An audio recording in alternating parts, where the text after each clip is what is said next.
আসসালামু আলাইকুম ও রহমতুল্লাহি ওবারাকাতুহু। প্রিয় তাকদির ইসলামিক টিভি শ্রোতা ও বন্ধুরা, আশা করি আল্লাহর অশেষ রহমত ও মেহেরবানিতে আপনারা সকলেই ভালো আছেন। তাকদির ইসলামিক টিভির পরিবেশনায় আজকের গল্প আমৃত্যু ভালোবাসি তোকে, আর আমি আছি আপনাদের সাথে মোহাম্মদ আলী। গল্পটি লিখেছেন সালমা চৌধুরী, ভিডিও এডিটিং করেছেন JR জাহিদ। তো চলুন দেরি না করে গল্পে ফিরি। আজকের গল্প আমৃত্যু ভালোবাসি তোকে। মেঘ পেছন সিটে বসা থেকে একটু উঠে পেছন থেকে আবিরের কপালে হাত রেখে প্রশ্ন করল, আপনার কি শরীর খারাপ? আবির চোখ বন্ধ করে দীর্ঘশ্বাস ছেড়ে বিড়বিড় করে বলল, কারো হৃদয় হরণ হলে কিসে সুস্থ থাকতে পারে? আবিরের বেসামাল অবস্থা দেখে তানভীর মৃদু হেসে ঠাট্টার স্বরে মেঘকে বলল, ভয় পাইস না, ভাইয়ার মনে আরশোলা কামড় দিচ্ছে, এই জন্য অস্থির লাগছে সবকিছু। ঠিক হতে একটু সময় লাগবে। মিম আর আদি দুজনে একসঙ্গে চেঁচিয়ে উঠল, গাড়িতে আরশোলা আছে? কই আরশোলা? আল্লাহ বাঁচাও! ওদের নাচানাচিতে তানভীর গাড়ি সাইড করে পেছন ফিরে তাকালো, তেজস্পূর্ণ গম্ভীর কণ্ঠে শুধালো, আমি কি একবারও বলছি গাড়িতে আরশোলা আছে? আদি আর্তনাদ করে বলল, তুমি না বললা ভাইয়াকে আরশোলা কামড় দিছে? তানভীর উদাস ভঙ্গিতে বলল, ভাইয়াকে কখন কোথায় আরশোলা কামড়াইছে কে জানে, তোরা চুপচাপ বস। গাড়িতে আরশোলা নেই, তারপরও লাফালাফি করলে আরশোলার বাড়িতে ফেলে দিয়ে আসবো। আবির প্রখনও চোখ বন্ধ করেই বসেছিল। তানভীর এবার আবিরের দিকে তাকিয়ে একগাল হেসেই বিড়বিড় করে শুধালো, ভাইয়া ব্যথা কি বেশিই লাগছে? হাসপাতালে নিতে হবে? আবির সহসা চোখ খুলল, আর চোখে তানভীরের দিকে তাকালো, কিন্তু কোনো রিয়াকশন দেখালো না। তানভীর কোনো হেসেই যাচ্ছে। তানভীর পুনরায় ডাকল, আবির শুধু ভ্রু নাচালো। তানভীর ঠোঁট বেঁকিয়ে হেসে বলল, চোখ বন্ধ করে জোরে নিঃশ্বাস ছাড়ো আর বলো, অল ইজ ওয়েল। আবির ভ্রু গুটিয়ে তাকালো। তানভীরের হাসি দেখে আবিরও খানিক হাসল, তারপর তপ্ত স্বরে বলল, মজা নিচ্ছিস? তানভীর সশব্দে হেসে উত্তর দিল, একদমই না। আবির ভারী কণ্ঠে বলল, দিন আমারও আসবে, তখন বোঝাবো কত ধানে কত চাল। চুপচাপ গাড়ি স্টার্ট দে। তানভীরও আর কিছু বলল না, ঠোঁটোর কোণে হাসি রেখেই গাড়ি স্টার্ট দিল। মাইশা আপুর বিয়েতে মেঘকে শাড়ি পরা দেখে আবির সারা রাত ঘুমাতে পারেনি। সাকিব তানভীরকে সবই বলেছে। তখনকার অবস্থা তানভীর স্বচক্ষে না দেখতে পারলেও এখনের অবস্থা ঠিকই দেখতে পাচ্ছে। গাড়িতে এসি চলছে, তারপরও আবির ঘামছে, স্থির থাকতে পারছে না। একবার টিস্যু দিয়ে চোখ মুখ মুছছে, সানগ্লাস খুলে সামনে রাখছে, আবার চোখে দিচ্ছে, এই ফোন বের করছে, আবার পানি খাচ্ছে। বুকের বাঁ পাশে অবস্থিত হৃৎপিণ্ডটা অবিরত কাঁপছে। কথায় আছে, শাড়িতেই নারী। যে অষ্টাদশী জামা পরে পিচ্চিমের মতো সারা বাড়ি ছোটাছুটি করত, সে আজ শাড়ি পরে পরিপূর্ণ নারী রূপে আবিরের সামনে এসছে। মায়াবিনী তো জানে না তার মায়ার জালে আবিরের মনটা বন্দী হয়ে আছে বহু বছর ধরে। নারীরূপী মায়াবিনীকে অনন্তকাল দেখার স্বাদ জাগছে আবিরের অন্তরে। ইচ্ছে তো অনেক কিছুই করছে, মায়াবিনীর দু গাল স্পর্শ করে চোখে চোখ রেখে মায়াবিনীর সমুদ্রের ন্যায় গভীর দুচোখে চিরকালের জন্য ডুবে যেতে, কোপালে আলতোভাবে নিজের ঠোঁট ছোঁয়াতে, হৃদয়ে জমানো নিরবধি ভালোবাসার এক খণ্ডে মায়াবিনীর উদ্বেলিত মনটাকে শান্ত করতে, মায়াবিনীর চোখে চোখ রেখে 7 সমুদ্র পাড়ি দিতে, নীল আকাশ, অগণিত পাখি আর সমুদ্রের সুবিশাল জলরাশিকে সাক্ষী রেখে বলতে, আমৃত্যু ভালোবাসি তোকে। আবির সিটের সঙ্গে হেলান দিয়ে বসে আছে, দৃষ্টি তার গাড়ির মিররে। পেছনের সিটে বসা অষ্টাদশীকে আপন মনে দেখেই চলেছে। হঠাৎই ঠোঁটের কোনো এক চিলতে হাসির ঝলক দেখা গেল। কেন হাসল কে জানে। এদিকে মেঘ শাড়ি ঠিক করায় ব্যস্ত। প্রথমবার এভাবে শাড়ি পরেছে, বারবার মনে হচ্ছে এদিক ওদিকে খুলে যাচ্ছে, তাই সেসব চেক করায় ব্যস্ত। স্বাভাবিক হয়ে বসতে মিররে চোখ পড়ে। আবিরের সঙ্গে চোখাচোখি হতেই মেঘ সঙ্গে সঙ্গে চোখ নামিয়ে নিয়েছে। সহসা মেঘ ভ্রু কুচকায়। এক মুহূর্তের জন্য থমকে গেছে সবকিছু। মাথা ভর্তি হাজারো ভাবনার মধ্যে একটা ভাবনা হৃদয়ে আঘাত করে, আবির ভাই কি আমায় দেখছেন? মেঘ সঙ্গে সঙ্গে আবারও মিররে তাকায়। ততক্ষণে আবির সানগ্লাস পরে, তা দেখে মেঘের ভ্রু কুজুগল আরও কুচকে আসে। সূক্ষ্ম নেত্রে তাকিয়ে থাকে বেশ খানিকক্ষণ। মনে মনে ভাবছে, ওই জোড়া চোখ কি আমায় দেখে থমকে গিয়েছিল? শুধু দৃষ্টি আটকে গেছিল, নাকি দৃষ্টির সঙ্গে অন্তরতম অচল? ভাবতেই মেঘের ওষ্ঠদয় প্রশস্ত হয়। হৃদয়ে জমানো অনুভূতিরা চোখে উপচে পড়ছে। আবির ভাই তাকে দেখে মুগ্ধ হয়েছে, ভেবেই মেঘের মন প্রজাপতির মতো উড়ে বেড়াচ্ছে। মেঘ নিজেকে আওড়ালো। উনার কোমল প্রাণ চাহনি কি কিছু বলতে চাইছিল? তবে কি আবির ভাইয়ের মনেও আমার জন্য অনুভূতি জন্মেছে? বাকিটা পথ মেঘ আবিরের চিন্তাতেই মগ্ন থেকেছে। শ্যামবর্ণের এক পুরুষের প্রেমে মেঘ মাতোয়ারা হয়ে গেছে। আবিরের যত্ন, রাগ, তীব্র অধিকার বোধ, স্নিগ্ধতা মিশ্রিত চাহনি অষ্টাদশীর মনের পাড়ায় বারংবার বিপর্যয় ঘটায়। মেঘের প্রাণোচ্ছল জীবনে আবিরের আবির্ভাবটা ঠিক যেন ধূমকেতুর মতো। কয়েক মাসেই অষ্টাদশীর কোমল মন আবির ভাইকে নিয়ে স্বপ্ন দেখতে শুরু করেছে। মেঘের জীবনে বাবার ভাইয়ের পর আবিরই একমাত্র ছেলে যার সংস্পর্শে নিজেকে নিরাপদ মনে হয়, যার দৃষ্টি স্পর্শ কোথাও অশ্লীলতার ছোঁয়া অনুভব করেনি। তার জন্য বোধহয় আবির খুব দ্রুত অষ্টাদশীর হৃদয়ে জায়গা করে নিয়েছে। সেই থেকে অষ্টাদশীর মস্তিষ্ক জোড়ে আবিরের সঙ্গ পাওয়ার অদম্য প্রয়াস সর্বক্ষণ বিচরণ করে। আচমকা গাড়ি থামানোতে মেঘের সুদীর্ঘ ভাবনার অবসান ঘটে। চিড়িয়াখানা দেখেই আদি সবার আগে গাড়ি থেকে নেমে পড়ে। ইকবাল খান আগেও কয়েকবার মেঘদের নিয়ে চিড়িয়াখানায় এসেছে, তাই আদির এই জায়গা খুব পরিচিত। চিড়িয়াখানায় ঘুরতে ঘুরতে আদির ক্ষুধা লেগে গেছে। আদির সঙ্গে মিমো জানালো তারও ক্ষুধা লাগছে, কিন্তু মেঘের সেসবে মনোযোগ নেই। তার মন মস্তিষ্ক জুড়ে শুধুই আবির ভাই ঘুরপাক খাচ্ছে। এর মধ্যে বেশ কয়েকবার চোখাচোখি হয়েছে দুজনের। মেঘের আগে আবিরই চোখ নামিয়ে নেয়। চিড়িয়াখানা থেকে বের হতেই তানভীর ঠান্ডা কণ্ঠে বলল, ভাইয়া তুমি বনুকে নিয়ে বোটানিক্যাল গার্ডেনে যাও, আমি সবার জন্য খাবার নিয়ে আসছি। মিম আর আদিও তানভীরের কাছেই রয়ে গেছে। আবির দুটো টিকিট কেটে মেঘকে নিয়ে ভেতরে ঢুকল। এ যেন গাছের সাম্রাজ্যে ঢুকে পড়েছে। চারপাশে শুধু সবুজ আর সবুজ। প্রায় 84 হেক্টর জায়গা জুড়ে অবস্থিত এই উদ্ভিদের সাম্রাজ্য। মেঘ আবিরের পিছু পিছু হাঁটছে আর চারপাশের পরিবেশ দেখছে। হঠাৎ কি মনে করে মেঘ হাঁটার গতি বাড়িয়ে আবিরের পাশাপাশি এগিয়ে গেল। আবিরের সাথে তাল মেলানোর চেষ্টা করছে। আবির যেখানে পা ফেলছে সমান দূরত্বে মেঘও পা রাখার চেষ্টা করছে। আবিরের হাঁটার গতি বেশি হওয়ায় মেঘ শাড়ি পরে ঠিক কুলাতে পারছিল না। আবির আর চোখের চেয়ে মেঘের পাগলামি দেখে মুচকি হাসল। পকেট থেকে ফোন বের করতে করতে হাঁটার গতি কমিয়ে আনল। দুই জোড়া পায়ে এখন সমান তালে এগিয়ে যাচ্ছে। বাসন্তী রঙের পাঞ্জাবিতে আবির, তার সঙ্গে বাসন্তী রঙের শাড়িতে মেঘকে বেশ মানিয়েছে। লম্বাটে আবিরের পাশে মেঘকে আজ খুব একটা পিচ্ছি লাগছে না। শাড়ির সঙ্গে হিল জুতাতে বেশ বড়ই লাগছে মেঘকে। তানভীর কল দেয় আবিরের গতি কিছুটা কমে গেছে। মেঘ সামনে চলে গেছে। পাশ দিয়ে 3-4টা ছেলে যাচ্ছিল। তাদের মধ্যে একজন ঠাট্টা স্বরে বলে উঠল, কিরে মামা, আজকাল পরীরা আসমান থেকে নেমে বোটানিক্যাল গার্ডেনে ঘুরতে আসতেছে নাকি? দ্বিতীয়জন বলল, হরে মামা, আমারও তাই মনে হচ্ছে। চুলগুলো দেখছিস, জোস না? আসলেই জোস। এমন একটা মেয়ে যদি আমার গার্লফ্রেন্ড হইতো। আচমকা ছেলেগুলোর মুখ বন্ধ হয়ে গেছে। মেঘ আবিরের দিকে তাকাতেই দেখল আবির ফোন চাপছে। মেঘ ঘাড় ঘুরিয়ে আবারও ছেলেগুলোর দিকে তাকালো। ততক্ষণে ছেলেগুলো মাথা নিচু করে চলে যাচ্ছে। মেঘ আবিরের অভিমুখে চেয়ে আছে। আবির ফোন থেকে চোখ তুলতেই মেঘের চোখে চোখ পড়ে। আবির ভ্রু নাচাতেই মেঘ কপাল কুঁচকে প্রশ্ন করল, আপনি ছেলেগুলোকে কিছুই বললেন না কেন? আজ কিছু বলার মুড নেই। মেঘ উদ্বিগ্ন কণ্ঠে শুধালো, এত পরিবর্তন কিভাবে সম্ভব? আবির ঠোঁট বাঁকিয়ে হাসল, মৃদুস্বরে বলল, ফাল্গুনের প্রথম দিন আমি আমাকে সময় দিতে এসেছি। এসব ছেলেদের সাথে কথা বাড়িয়ে নিজের অবস্থান নষ্ট করতে চাই না। তাই বলে কিছুই বললেন না? তুই কি চাস এখন ছেলেগুলোকে ধরে পিটাই, তাহলে তোর শান্তি লাগবো? মেঘ গাল ফুলিয়ে বলল, জানি না। মেঘের মনে অভিমান জমেছে। একদিন এক ছেলে মেঘের হাত ধরেছিল বলে আবির অফিস থেকে এসে মাঝ রাস্তায় ছেলেটাকে মেরেছিল। আর আজ ছেলেগুলো বাজে কমেন্টস করেছে, তাতেও আবির কোনো প্রতিক্রিয়া দেখালো না। মেঘের মনে আবারও দুশ্চিন্তা ঢুকে গেছে। আবির ভাইয়ের এই পরিবর্তন মানতে পারছে না মেঘ। ছেলেগুলোকে একটা ধমক দিলেও মেঘ মানসিক শান্তি পেত। আবিরের পিছু পিছু হাঁটতে হাঁটতে অনেকটা দূর চলে গেছে। অকস্মাৎ মেঘের নজর পড়ে সামনে গাছের নিচে একটা কাপড় বসে আছে। মেঘ আবিরের মনোভাব বোঝার জন্য ওই দিকে দেখিয়ে বলল, জায়গাটা অনেক সুন্দর, তাই না? মেঘের দৃষ্টি অনুসরণ করে আবিরও সেদিকে তাকিয়েছে। কাপড়টাকে দেখে আর চোখে মেঘের দিকে তাকালো। মেঘ খুব মনোযোগ সহকারে কাপড়টাকে দেখছে।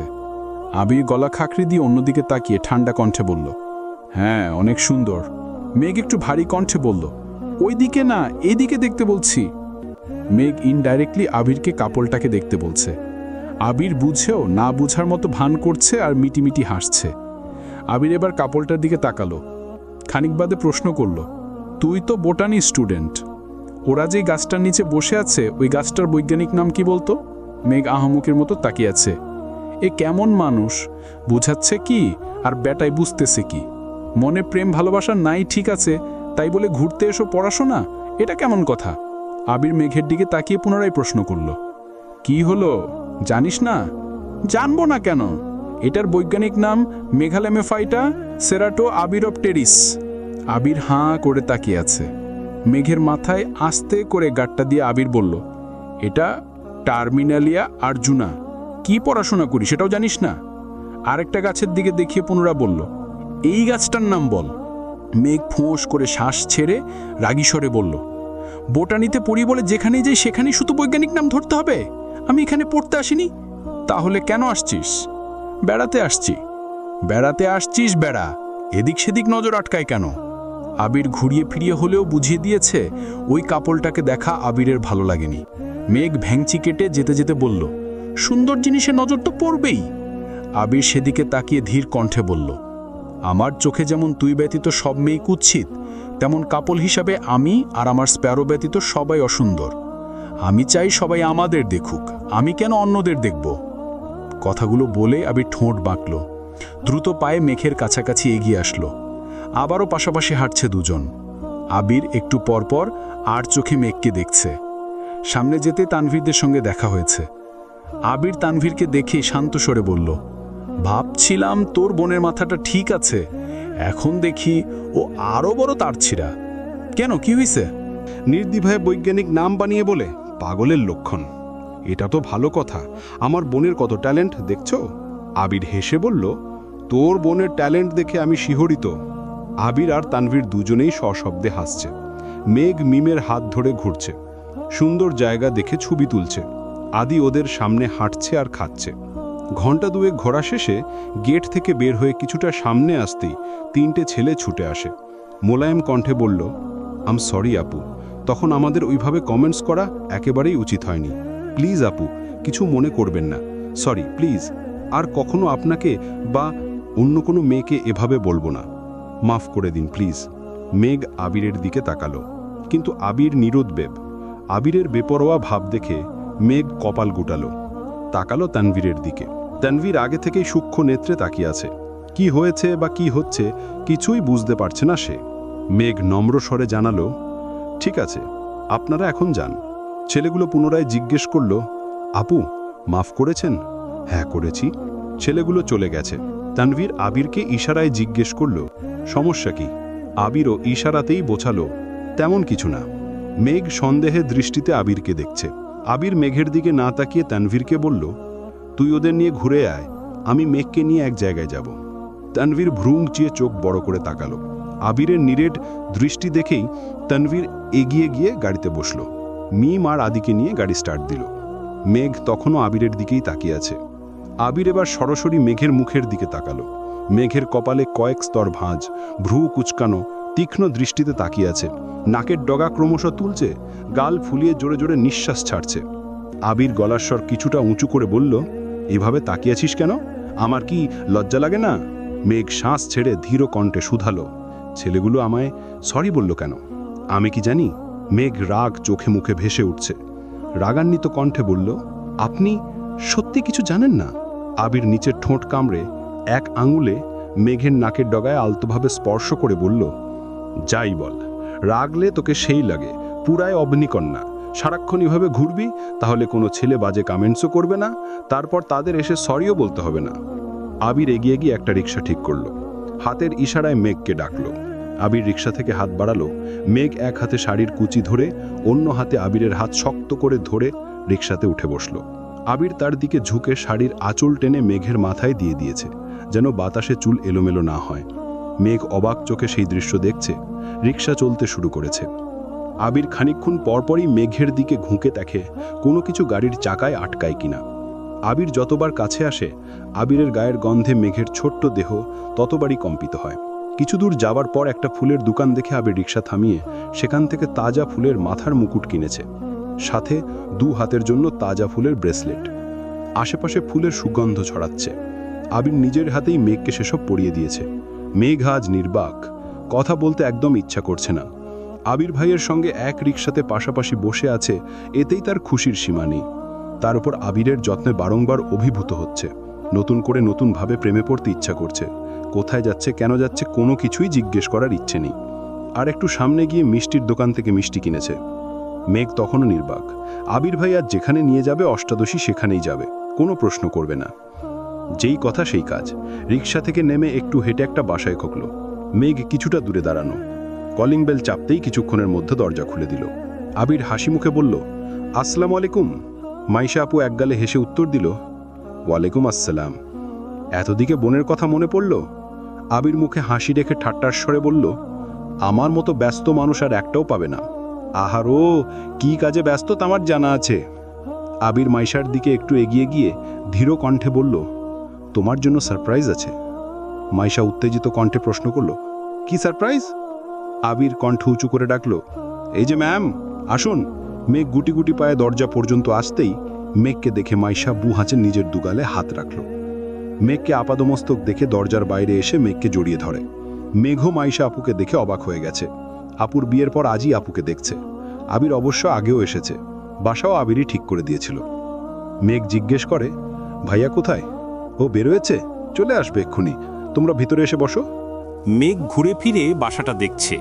আবির ঠান্ডা কণ্ঠে মাইশাকে বলল, আমি কিন্তু আমার কথা রেখেছি, শাড়ি পরিয়ে তোমার সামনে এনেছি।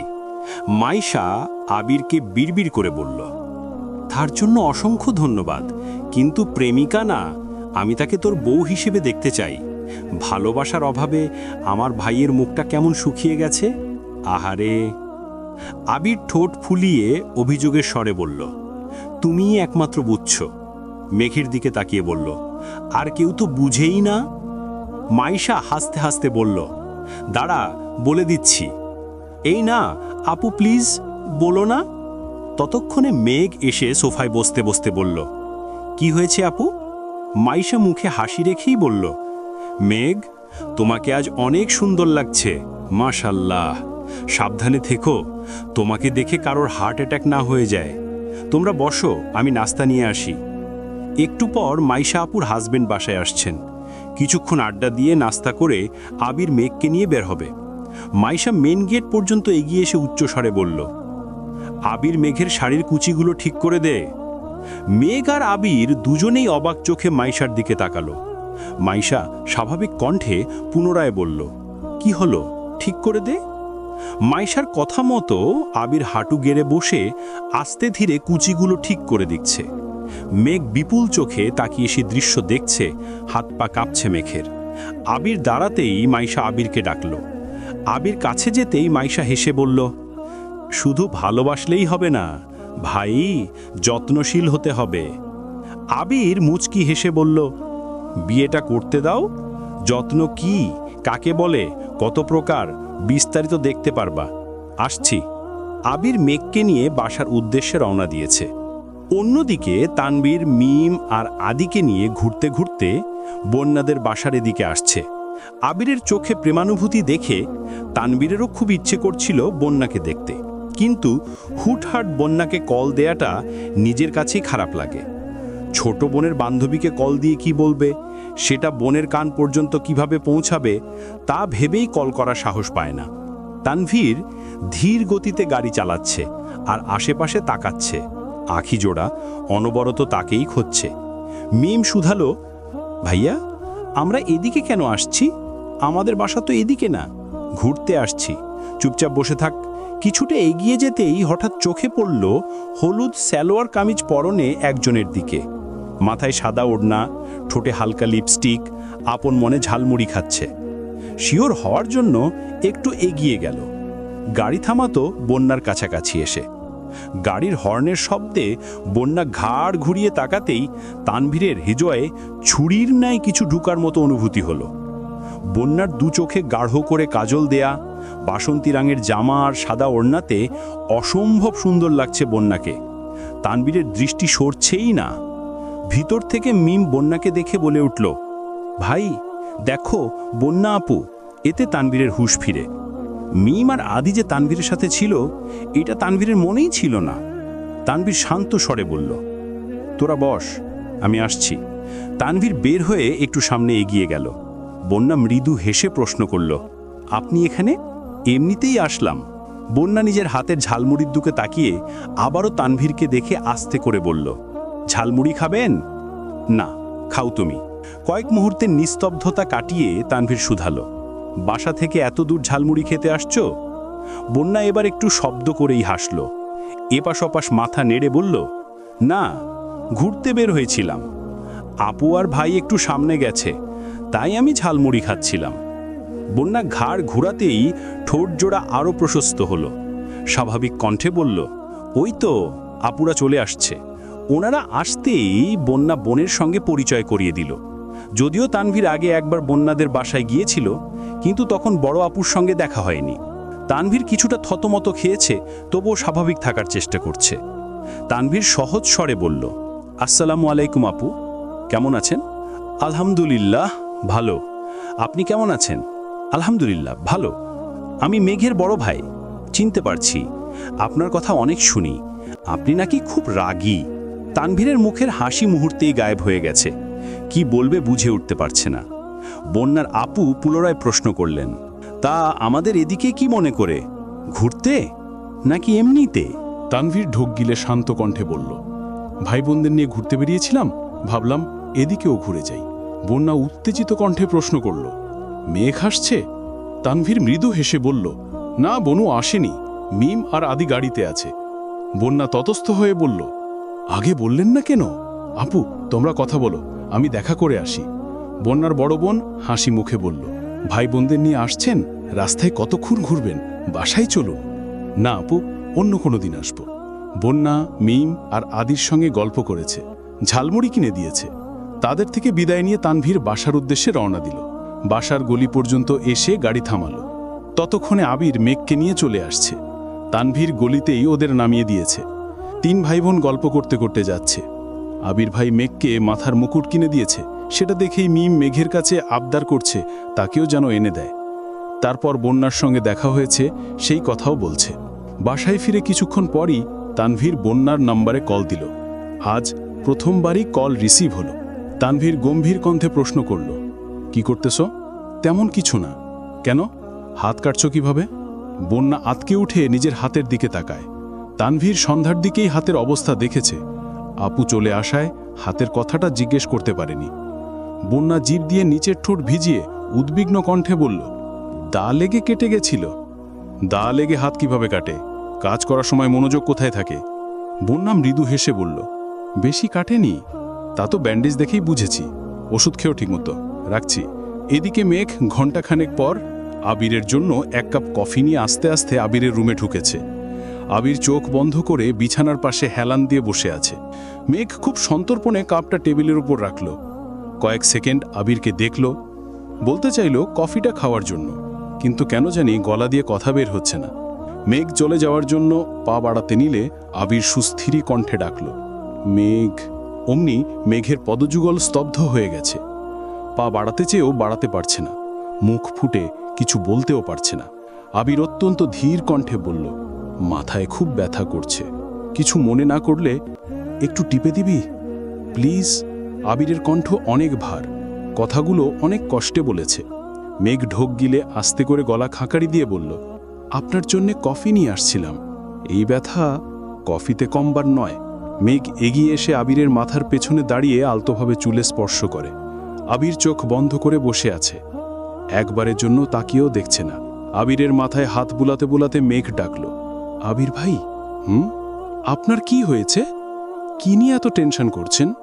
ভাবছি আগামীকাল ফুপ্পির সাথে বাসার মানুষদের দেখা করাবো, কিন্তু কিভাবে কি করব কিছুই ভেবে পাচ্ছি না। বাসার মানুষদের রাজি করানোর উপায় পাচ্ছি না, তাই খুব টেনশন হচ্ছে। মেঘ খানিক ভেবে বলল, আমি কি কোনোভাবে আপনাকে সাহায্য করতে পারি? না, তোকে আমি কোনো কিছুতে জড়াতে চাই না। তোর কিছু করতে হবে না। কেন? ফুপ্পি কি আপনার একার নাকি? ফুপ্পিকে বাসায় ফেরানোর দায়িত্ব একা আপনার না, এ দায়িত্ব আমারও। আমার মাথায় একটা প্ল্যান আছে, বলি? বল। মেঘ আবিরের কানের কাছে বিড়বিড় করে সব প্ল্যান জানালো। তা শুনে আবির তপ্ত স্বরে জানালো, আমি বললাম তো তোকে আমি এই ঘটনায় জড়াতে চাই না, কেন বুঝতে চাইছিস না? কিছু হবে না আমার, আপনি তো বলেন আমি এই বাড়ির রাজকন্যা। রাজকন্যার কথা কে অমান্য করবে শুনি? আবির মলিন হাসল, পুনরায় গম্ভীর কণ্ঠে বলল, তোকে কিছু বলতে হবে না, আমি বড় আব্বু আর আব্বুকে রাজি করাতে পারবো, আপনি এত ভয় পাবেন না। রাজকন্যার উপর অনাকাঙ্ক্ষিত আক্রমণ বা সামান্যতম আচরও আমি সহ্য করতে পারবো না। রাজকন্যার কিছুই হবে না জনাব, আমি এক্ষুনি রাজি করিয়ে আসছি। এই শোন, পরে শুনবো। রাজকন্যা এখন গুরুদায়িত্ব পালন করতে যাচ্ছে। আবির আবারও মেঘকে ডাকে। ততক্ষণে মেঘ রুম থেকে বেরিয়ে পড়েছে। মাথা ব্যথা, ভয়, মেঘের চিন্তায় আবিরের মনটা খুঁতখুত করছে, অস্থির লাগছে। আবির যে নিজের সর্বশক্তি দিয়ে মেঘকে সর্বক্ষণ আগলে রাখে, তা কি অষ্টাদশী জানে?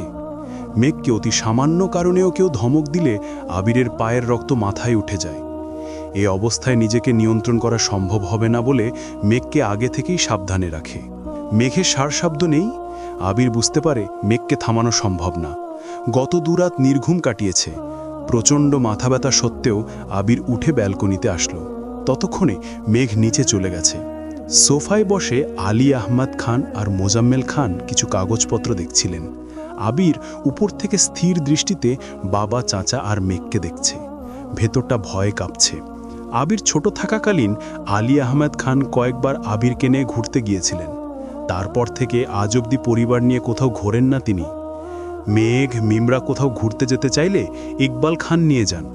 কখনো বাড়ির 3 বউ একসঙ্গে শপিংয়ে যান, কখনো 3 ভাই একসঙ্গে অফিসে বা অন্য কোথাও যান, আবার কখনো খান বাড়ির 3 রাজপুত্র আর 2 রাজকন্যা একসঙ্গে ঘুরতে যায়। কিন্তু সকলে একসঙ্গে আজ পর্যন্ত কোথাও যায়নি। ফুপ্পির জন্য মেঘ আজ রিস্ক নিয়ে আব্বু, বড় আব্বুকে রাজি করাতে নিচে আসছে। কিভাবে কি বলবে বুঝতে না পেরে রান্নাঘরে ছুটে গেল। রান্নাঘরে মালিহা খান চা করতেছিলেন। মেঘ উত্তেজিত কণ্ঠে বলল, বড় আম্মু, দাও, আর চা আমি করব। তুই পারবি না মা, হাত পুড়ায়া ফেলবি। মোটেই না, তোমরা সবাই আমাকে এত ছোট মনে করো কেন? আমি কত বড় হয়ে গেছি দেখছো না? তুই বড় হয়ে গেছিস? অবশ্যই হয়েছি, আগামী মাসে 19 বছরে পা দিতে যাচ্ছি। মাশাআল্লাহ, বিয়ের বয়স তো হয়েই গেছে, জামাই দেখতে হবে তাহলে। মেঘ লজ্জায় বড় আম্মুর আঁচল দিয়ে নিজের মুখ ঢেকে ফেলল। মনে মনে বলল, জামাই ফিক্সড, এখন তোমার ছেলের হাতে সব। তোমার ছেলে যত তাড়াতাড়ি রাজি হবে তত তাড়াতাড়ি আমি তোমার ছেলের বউ হব। আহ, কি শান্তি! মালিহা খান ধীর হস্তে মেঘের মুখ থেকে আঁচল সরিয়ে খানিক হেসে বললেন, বিয়ের নাম শুনে এত লজ্জা? মেঘ লাজুক হাসল। মেঘের এই লজ্জার কারণ যে অন্য কিছু, এটা মালিহা খানকে বুঝতে দিল না।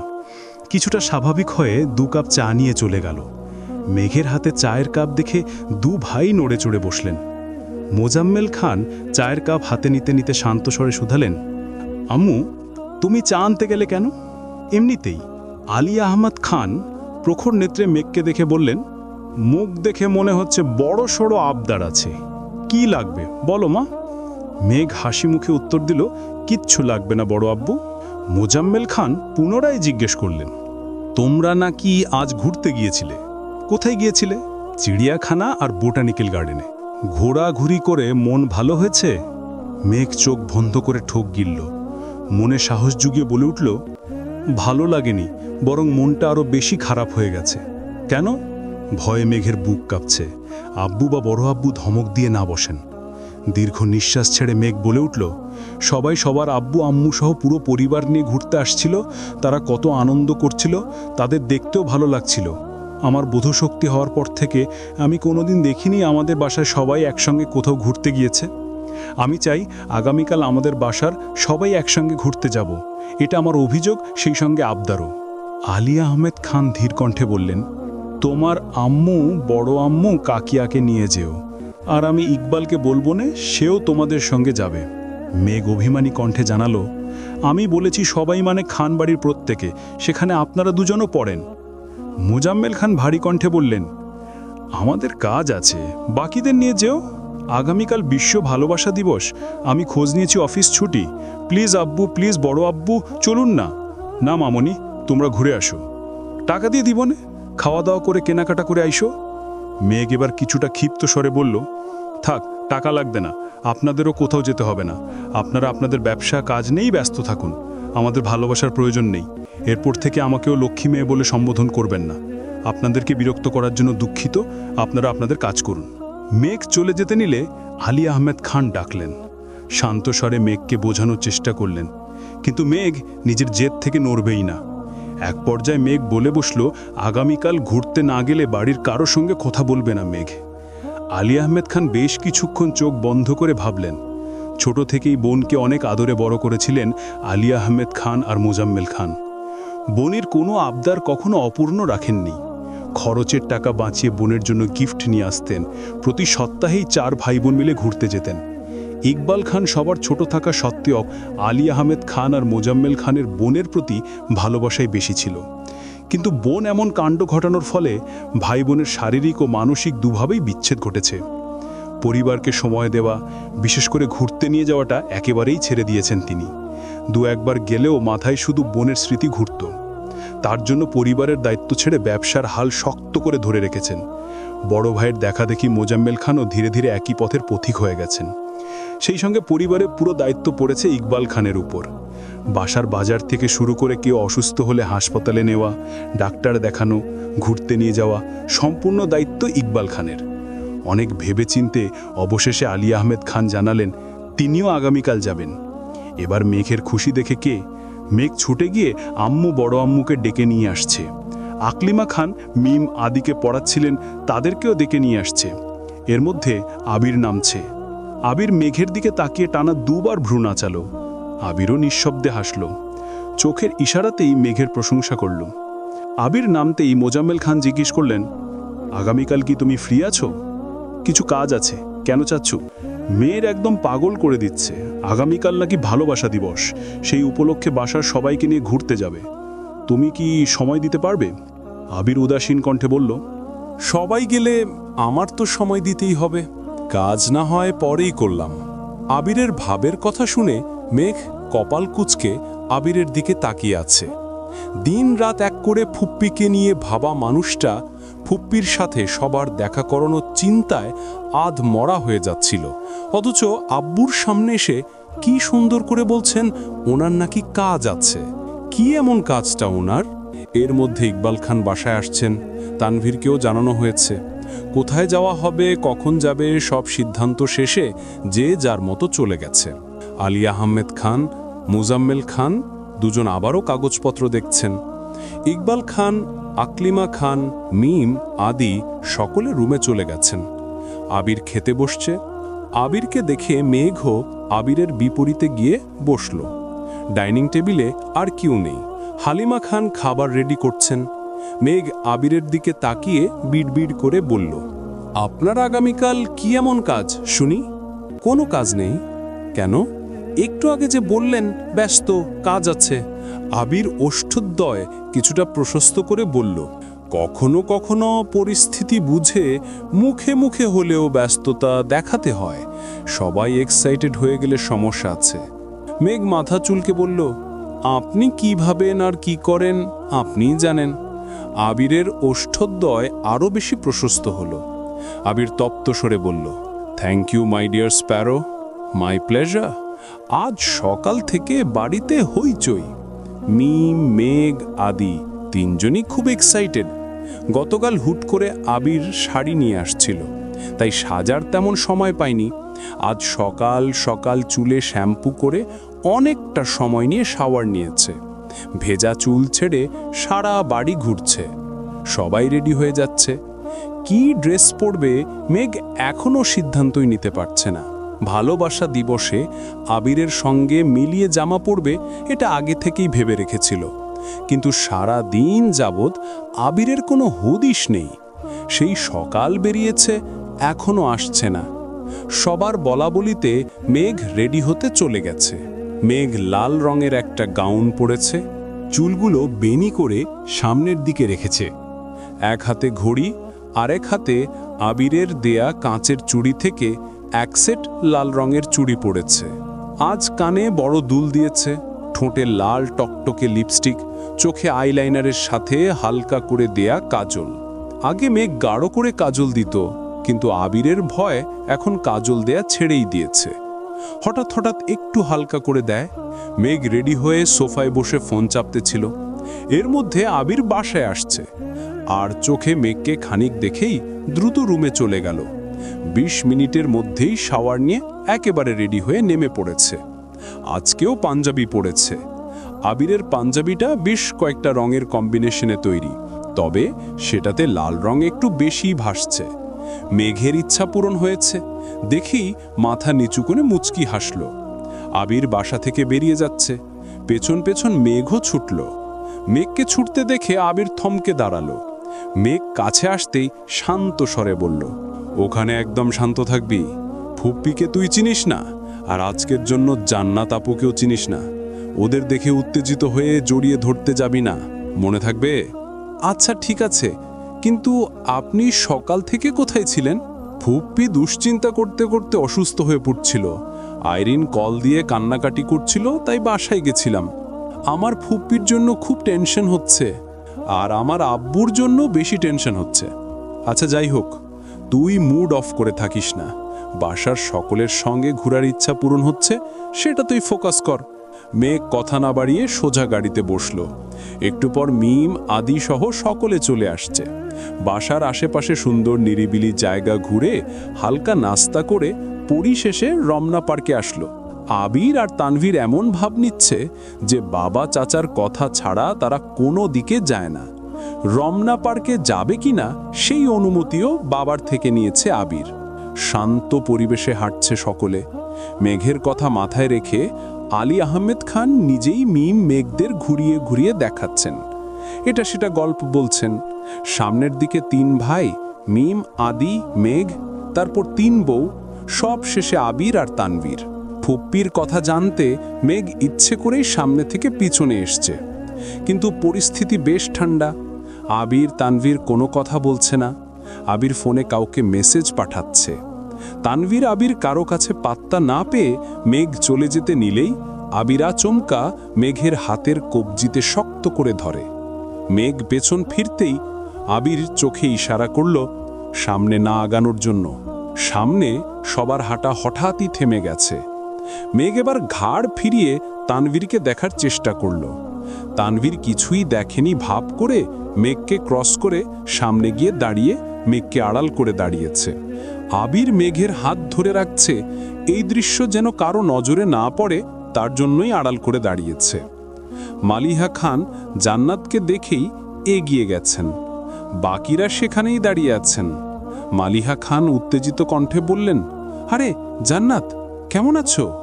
জান্নাত এক গাল হেসে উত্তর দিল, আলহামদুলিল্লাহ ভালো। আপনি কেমন আছেন? আপনারা সবাই বুঝি ঘুরতে আসছেন? আলহামদুলিল্লাহ ভালো। মেঘের আবদার, আজকের স্পেশাল দিনে সবাইকে নিয়ে ঘুরবে, তার জন্য আসলাম। জান্নাত এবার আলী আহমেদ খানকে উদ্দেশ্য করে বলল, আসসালামু আলাইকুম আঙ্কেল, কেমন আছেন? আলহামদুলিল্লাহ, তুমি ভালো আছো তো? জি আলহামদুলিল্লাহ। হালিমা খান স্বাভাবিক কণ্ঠে শুধালেন, তা জান্নাত তুমি কি একা আসছো? জান্নাত হাসি মুখে বলল, না, বলে ঘাড় ফিরিয়ে তাকিয়ে গাছের নিচে বসা মহিলার দিকে তাকালো। মালিহা খান কিছুটা পিছিয়ে আলী আহমেদ খানের কাছাকাছি এসে আস্তে করে বললেন, উনি মনে হয় জান্নাতের আম্মু। আপনাকে যে বলছিলাম কিছু তো বললেন না। আজকে তাহলে আমাদের বাসায় দাওয়াত দিবনে, আপনি কি বলেন? ঠিক আছে, তোমার যেহেতু এত ইচ্ছে দিও দাওয়াত, আমার কোনো সমস্যা নেই। মালিহা খানের মুখে উজ্জ্বলতা ঝলঝল করছে। উত্তেজিতা কণ্ঠে জান্নাতকে প্রশ্ন করলেন, উনি তোমার আম্মু না?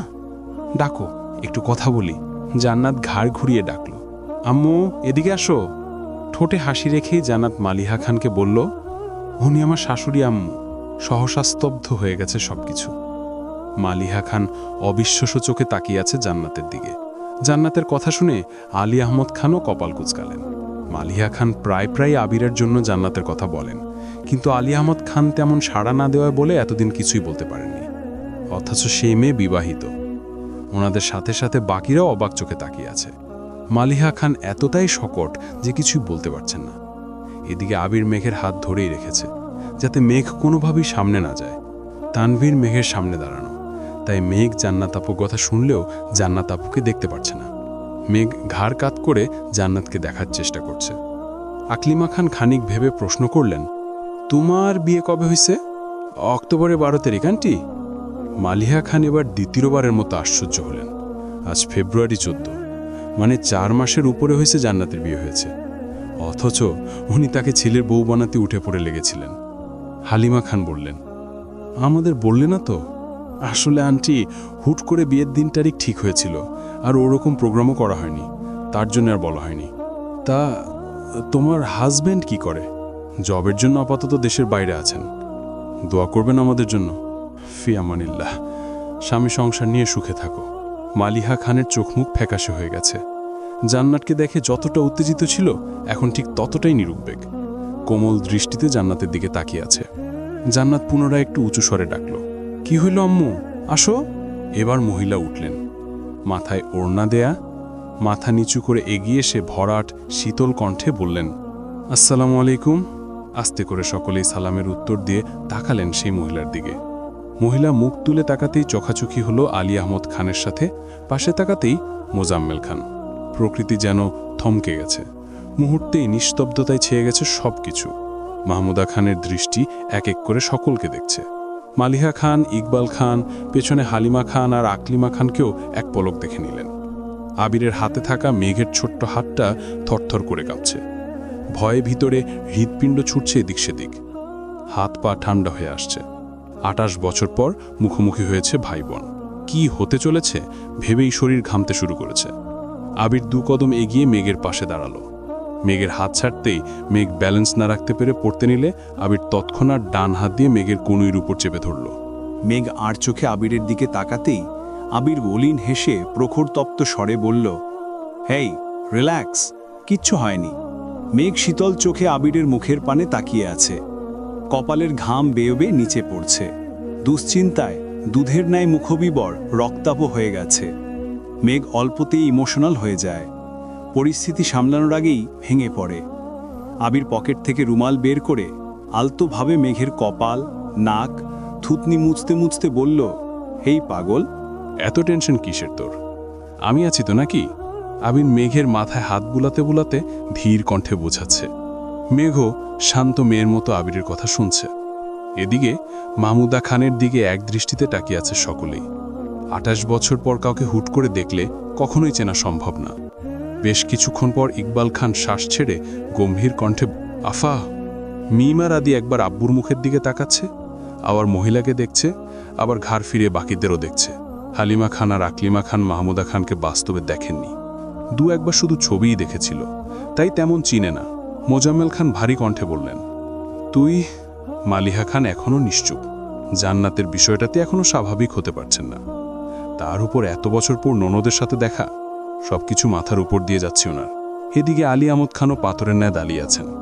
মিম আর আদি দুজনে বেশ কিছুক্ষণ মুখ চাওয়াচাবি করে অবশেষে আব্বুকে প্রশ্ন করল, আব্বু উনি কে? ইকবাল খান উত্তর দিতে পারছেন না। নিজের সন্তানের সামনে বোনকে কি বলে পরিচয় দিবেন সেটাও বুঝতে পারছেন না।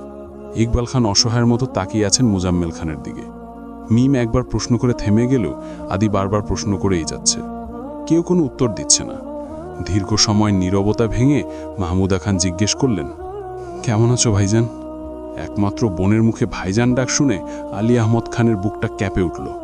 ঢোক গিলে অনুষ্ণ স্বরে বললেন, আলহামদুলিল্লাহ।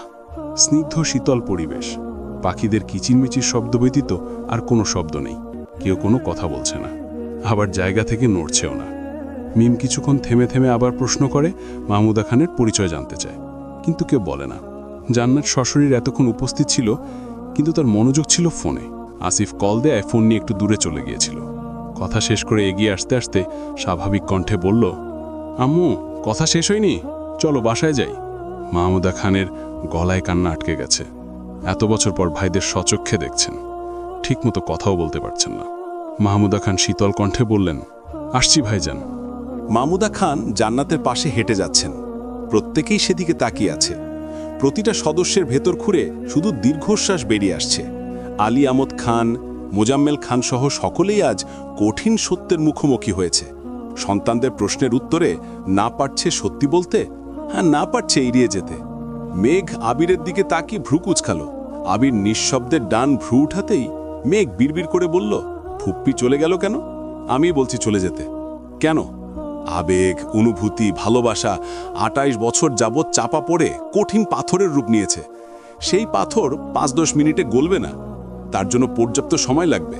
স্তব্ধ পরিবেশ স্তব্ধ রেখেই সকলে বাসায় ফিরে আসছে। কারো মুখে কোনো কথা নেই। বাসায় আজ রান্না নেই, খাওয়া দাওয়া নেই। মিম আদিও আজ তাড়াতাড়ি ঘুমিয়ে পড়েছে। ৩ বই রান্নাঘরে দাঁড়িয়েই ঘণ্টাখানেক আলোচনা করেছে। ৩ ভাইয়ের মনে কি চলছে কে জানে। ৩ জনেই ৩ জনের রুমে বসে আছে। কি ভাবছে কে জানে। তানভীর বাসায় ফিরে আবার বেরিয়েছে। টুকিটাকি কাজ ছিল সেগুলো শেষ করে বন্যাদের এলাকায় আসছে, কিন্তু বন্যার কোনো হদিস নেই। আজকের স্পেশাল দিনে বন্যার দেখা পাবে না ভাবতেই ভেতরটা মোচড় দিয়ে উঠে। সন্ধ্যার পর হয়ে গেছে, বন্যার বের হওয়ার কোনো সম্ভাবনা নেই, কিন্তু তানভীরের মন যেতেও চাইছে না। প্রায় ১ ঘন্টা অপেক্ষার পর তানভীর বন্যাকে কল দিল। বন্যা কল রিসিভ করতেই তানভীর বলল, এই মেয়ে কোথায় আছো? তানভীরের ধমকের স্বরে বলা কথাতে বন্যা না চাইতেও কেঁপে ওঠে। সদ্য ঘুম থেকে উঠা মেয়েটা নরম স্বরে উত্তর দিল, বাসায়। কেন? আমি তোমাদের বাসার গলির সামনে দাঁড়িয়ে আছি, তাড়াতাড়ি আসো। মানে? আসতে বলছি, আসো বলেই কল কেটে দিয়েছে। বন্যা শোয়া থেকে উঠে বসল, ফোনের নাম্বারটা আবারও চেক করে। সত্যি সত্যি তানভীর ভাই, কিন্তু উনি হঠাৎ এখানে এসে কল কেন দিবেন এটাই ভেবে পাচ্ছে না বন্যা। চোখে মুখে অল্প একটু পানি ছিটিয়ে টাওয়েল দিয়ে মুছল কি না ছুটে গেল নিচে। সদ্য ঘুম থেকে ওঠায় চুলের অবস্থাও নাজেহাল, কিন্তু আঁচড়ানোর সময় নেই। নিচে বন্যার ভাই টিভি দেখছিল। বন্যাকে ছুটতে দেখে শুধায়, ছোট্ট আপু পাগলের মতো কোথায় যাচ্ছিস? সামনেই। কি হইছে আমায় বল। কিছু হয়নি, তুই টিভি দেখ বলেই বন্যা দৌড়ে বেরিয়ে গেছে। গলির ঠিক সামনেই তানভীর দাঁড়িয়ে আছে। তানভীরকে দেখা মাত্রই দৌড়ের গতি কমে গেছে, ধীর গতিতে এগিয়ে গেল। গলায় ওড়না পেঁচানো, চুল অগোছালো, মুখ মলিন হয়ে আছে। তানভীর কপাল গুটিয়ে সূক্ষ্ম নেত্রে বন্যাকে নিরীক্ষণ করল। বন্যা কিছু বলার আগেই তানভীর ভারী কণ্ঠে বলল, সন্ধ্যাবেলা চুল ছেড়ে বেরোইছ কেন? আর চুলের এ দশা কেন? মাথায় ওড়না দাও। বন্যা ওড়না মাথায় দিতে দিতে নিরুদ্বেগ কণ্ঠে জবাব দিল, ঘুমাইছিলাম। অসময় ঘুমাতে কেন? সন্ধ্যাবেলা ঘুমাতে নেই, তুমি জানো না? জানি, ঘুম পাচ্ছিল তাই। হাতের কি অবস্থা দেখি। বন্যা আস্তে করে হাত বাড়ালো, ব্যান্ডেজ খুলে ফেলছে। তানভীর বন্যার হাতে ধরে ফোনের আলো দিয়ে ভালোভাবে হাতটা দেখল, তারপর ধীর স্বরে বলল, দেখে শুনে কাজ করতে পারো না? কিছু ঔষধ বন্যার হাতে দিয়ে বলল, এই ওষুধগুলো ঠিকমতো খেও, তাড়াতাড়ি ঠিক হয়ে যাবে। গতকালই নিয়ে আসতাম, কিন্তু জরুরি কাজে বের হয়েছিলাম, আর এত রাতে বের হতে পারবে না তাই আসিনি। আমি ঔষধ খাচ্ছি। আজ থেকে এগুলো খাবা। আন্দাজে আনেনি, ডাক্তারের সাথে কথা বলে নিয়ে আসছি, এইটুকু বিশ্বাস রাখতে পারো। বিশ্বাসের কথা আসছে কথা থেকে। আমি বলছিলাম আর কিছু বলতে হবে না, খাবারগুলো খেয়ে নিও। নাও, এত কিছু কেন আনছেন? এসবের কোনো দরকার ছিল না। তাহলে কি দরকার বলো, এনে দিয়ে যাচ্ছি। আল্লাহ, কিছুই দরকার নেই আমার। মেঘ কোথায়? বাসায়। কল দিলে কল ধরে না, একটু বলে দিবেন প্লিজ। বোনও একটু টেনশনে আছে, টেনশন ফ্রি হলে নিজেই কল দিবে। কি হয়েছে? তেমন কিছু না, বাসায় একটু সমস্যা চলতেছে, জানোই তো বোন অল্প দিয়ে হাইপার হয়ে যায়, এই আর কি। বন্যার মাথায় আবির ভাইয়ের কথাই ঘুরছে। বাসার আর কোনো সমস্যার কথা বন্যার মাথার আসছে না। তাহলে কি আবির ভাইয়ের সঙ্গে সমস্যা হয়েছে? বন্যা উদ্বিগ্ন কণ্ঠে আবারও প্রশ্ন করল, বাসায় কি সমস্যা হয়েছে বলা যাবে প্লিজ? বনুকে জিজ্ঞেস করে বনুই বলবে। সন্ধ্যার পর এতক্ষণ বাইরে থাকা ঠিক না, বাসায় চলে যাও। জি আচ্ছা, ধন্যবাদ। বন্যা গলি দিয়ে চলে যাচ্ছে। লাইটের আলোতে তানভীর স্থির দৃষ্টিতে সেই দৃশ্য দেখছে। এদিকে বাসের হিম শীতল পরিবেশ দেখে মেঘের খুব চিন্তা হচ্ছে। মেঘ বাসায় ফিরে ফুপ্পির সঙ্গে কথা বলেছে। বেশ কিছু সময় যাবৎ আবির সোফায় হেলান দিয়ে বসে আছে। ড্রয়িং রুমে আর কেউ নেই। মেঘ ব্যালকনি থেকে আবিরকে দেখেই নিচে আসলো। আবিরের চোখ বন্ধ থেকে মেঘ মৃদুভাবে ডাকলো, আবির ভাই। আবির চোখ মেলে আর চোখে তাকালো, কিছু বলল না। মেঘ আবারও বলল, এখানে বসে আছেন কেন? রুমে যান। রুমে যেতে ভয় লাগতেছে। আব্বুর নিস্তব্ধতা আমায় খুব ভাবাচ্ছে। আর কারোটা জানি না, তবে আব্বুর জন্য খুব চিন্তা হচ্ছে। বড় আম্মু খুব কষ্ট পাইছে। জান্নাত আপুর বিষয়টা আগে জানিয়ে দিলেই হতো। আম্মুর কষ্ট পাওয়াটা আহামরি কিছু না। আমি বারবার বারণ করা সত্ত্বেও যদি আমি আমার বউ ভাবতে হয়, কেন কয়েকবার বলার পরও যেহেতু মানেনি, তাই আমি আর কিছু বলিনি। বউ ভাবতে থাকুক, আমার না হোক আসিফ ভাইয়ের তো বউ। আমি যেটা চাইছিলাম ওটা হয়নি। কি চাইছিলেন? তানভীরকে দিয়ে জান্নাতকে আনাইছি। তানভীর আর জান্নাতের বয়স কাছাকাছি। আমি ভাবছি আম্মু বা মামনি করলে তানভীরকে নিয়ে সন্দেহ করবে, আর আমি ওইটাকে কাজে লাগাবো। উল্টা আমি ফেসে গেছি। আম্মু ডিরেক্ট আমার বউ বানানোর চিন্তা করে ফেলছে। তার মানে এসব আপনাদের প্ল্যান? হ্যাঁ, সবটাই পরিকল্পিত। আগে যে বলছিলেন আমার জন্য জান্নাত আপুকে আনছিলেন, তোর জন্যই তো আনছি। ফুপ্পি কি তোর না? চান্স কি তুই পাসনি? তাহলে কার জন্য করছি এসব? মেঘ নিশ্চুপ। আবির পুনরায় বলল, তোর জন্য যদি শুধু শিক্ষক লাগতো তাহলে এই শহরে ভালো শিক্ষকের অভাব ছিল না। তারা তোকে দায়িত্ব নিয়ে পড়িয়ে চান্সও পাওয়াতো। কিন্তু ফুপ্পির সাথে সম্পর্ক কিভাবে ঠিক করব তা ভেবে পাচ্ছিলাম না। একমাত্র উপায় ছিল জান্নাত। জান্নাত তোকে পড়ালে আর তুই চান্স পেলে বাসার মানুষের জন্য জান্নাতের প্রতি পজিটিভ চিন্তা আসবে। তখন ধীরে ধীরে ফুপ্পির সংস্পর্শে আসা যাবে। আর একটা হচ্ছে বউ বানানোর চিন্তা। ওইটা আসলে শুরুতে ছিল না। তানবীরকে দিয়ে আনাইছিলাম, কারণ আমি দেশে ছিলাম না। দেশে ফিরে আমি টিচার কিভাবে পাবো? তাছাড়া জান্নাত যে রাকিবের বোন, এটা জানলে সবাই শিওর ধরে নিত আমার জান্নাতের সাথে সম্পর্ক। এই জন্যই মূলত তানবীরকে দিয়ে আনানো। কিন্তু তাতে কোনো লাভ হইল না। মেঘ কপাল চুলকে বিড়বিড় করে বলে, আপনি খুব চালাক। মাগনা হিটলার বলি না আপনাকে। চালাক আর হতে পারলাম কোথায়? নিয়তির বেড়া জালে বন্দী হয়ে আছি আমি। কি হয়েছে? কিছু না। রুমে গিয়ে রেস্ট নে। মেঘ রুমে এসে টেবিলের উপরে শুয়ে আছে। 20-25 মিনিট পর আবির দরজায় আসলো। আসবো? মেঘ মাথা তুলতেই দেখল আবির। মৃদু হেসে বলল, আসুন। আবির হাতে নুডলসের বাটি নিয়ে রুমে ঢুকল। মেঘের টেবিলে নুডলসের বাটি রেখে বলল, রাতে রান্না করিনি, এটা খেয়ে নে। নুডলস আপনি রান্না করছেন? হ্যাঁ। আপনি নুডলসও রান্না করতে পারেন? জি ম্যাডাম। আর কি কি পারেন? কি খেতে চান বলুন শুধু। বাবা, এত কনফিডেন্স! মেঘ মায়াবী দৃষ্টিতে আবিরকে দেখছে। আবিরের কণ্ঠে এই হুম শুনলে অষ্টাদশীর কোমল হৃদয়ে ঘূর্ণিঝড় বয়ে যাবে। মাত্র রান্না করে আসায় আবিরের শরীর কিছুটা ঘেমে গেছে। ঘামে ভেজা কপালে চুল লেপটে আছে, নাকের ডগায় ঘাম চিকচিক করছে। দাড়িগুলোতে চোখ পড়তে অষ্টাদশীর ঢোক গিলল। সম্পূর্ণ আবিরই অষ্টাদশী প্রিয়। তবে আবিরের দাড়ি অষ্টাদশীর ইমোশন। দাড়িতে নজর পড়তে ছুতে ইচ্ছে করে, আর কোনোভাবে স্পর্শ করলেও গা শিউরে ওঠে। আবিরের দাড়ি দেখতে দেখতে আবিরের গালে কিস করার ঘটনা মনে পড়ে গেল। অমনি মেঘ লজ্জায় মাথা নিচু করে ফেলল। আবির মৃদুস্বরে শুধালো, কি হয়েছে? কোনো সমস্যা? মেঘ মনে মনে আওড়ালো, আপনি মানুষটা আগা গোড়ায় সমস্যা। মায়ার চাদরে আবদ্ধ করে দিকে দিন আমার প্রগাঢ় মনকে অনুগ্রহ করে তুলছেন। কি ভাবছিস? তেমন কিছু না। বল শুনি। বলবো? বল। ধমক দিবেন না তো? না, ধমক দিব না। তোর মনে যা যা অজ্ঞাত কথা আছে বল, সব শুনবো আমি। বলতেই মেঘের ফোনে কল বেজে উঠল। মেঘ ফোন হাতে নিতেই দেখল মিনহাজের কল। আবিরের চোখে মিনহাজ নাম পড়া মাত্রই আবিরের রগে রগে রক্ত সঞ্চালন বেড়ে গেছে। রাগে শরীর গরম হতে শুরু করেছে, চোখ রক্তাভ হয়ে গেছে। মেঘ কল কেটে দিয়েছে, তারপরও আবার কল দিয়েছে। আবির ফ্লোরের দিকে তাকিয়ে রাগ কমানোর চেষ্টা করছে। আজকের স্পেশাল দিনে আবির মেঘকে একটু সময় দিতে পারেনি, তাই ভেবেছিল আজ মেঘের মনের সুপ্ত অনুভূতি জানবে, যতটা সম্ভব মেঘকে আশ্বস্ত করবে। কিন্তু মিনহাজ কল দিয়ে সব ধ্বংস করে দিয়েছে। মিনহাজের 2 নম্বর কল রিসিভ করল মেঘ। মিনহাজ আধো আধো কণ্ঠে বলল, বেবি, হ্যাপি ভ্যালেন্টাইন্স ডে। কথা গানে ঢুকামাত্র এই আবিরের কান দিয়ে গরম বাতাস বের হতে শুরু করেছে। ক্রোধে এক হাতে কপালের দুপাশ চেপে ধরেছে। বসে থাকতে ইচ্ছে করছে না। বসা থেকে উঠে দীর্ঘ কদম ফেলে রুম থেকে বেরিয়ে গেছে। মেঘ রুমের প্রস্থানের শব্দে শুনেই ঘাড় ফিরিয়ে দেখল। রাগে গজগজ করতে করতে মিনহাজকে বলল, হারামি, রাখ তোর ভ্যালেন্টাইন। আমার ভ্যালেন্টাইনের 18টা বাজিয়ে দিছস। আমায় বেবি বলবি না বানর। তুই জীবনও ভালো হবি না। কল কেটে দেওয়ার পরও বারবার কেন কল দিচ্ছিস? আমার কপারকেই খারাপ। ধুর, ভাল লাগে না বাই। মেঘ রাগে ফুঁসতে ফুঁসতে কল কেটে দিয়েছে। আবির ভাই যখনই মেঘের কাছাকাছি আসে, একটু শান্তশিষ্টভাবে কথা বলে, তখনই কেউ না কেউ বাধা দেয়। মেঘের মেজাজ চরমে। বন্যা ফোন দিচ্ছে। কল কেটে রাগে ফোন বন্ধ করে রেখে দিয়েছে। এদিকে আবিরের আক্রোশ ক্রমে ক্রমে বাড়ছে। নিজের প্রতি বড্ড রাগ হচ্ছে। আজ মনে হচ্ছে মিনহাজ আর তামিমকে প্রথম দিনই ওয়ার্নিং দেওয়ার দরকার ছিল।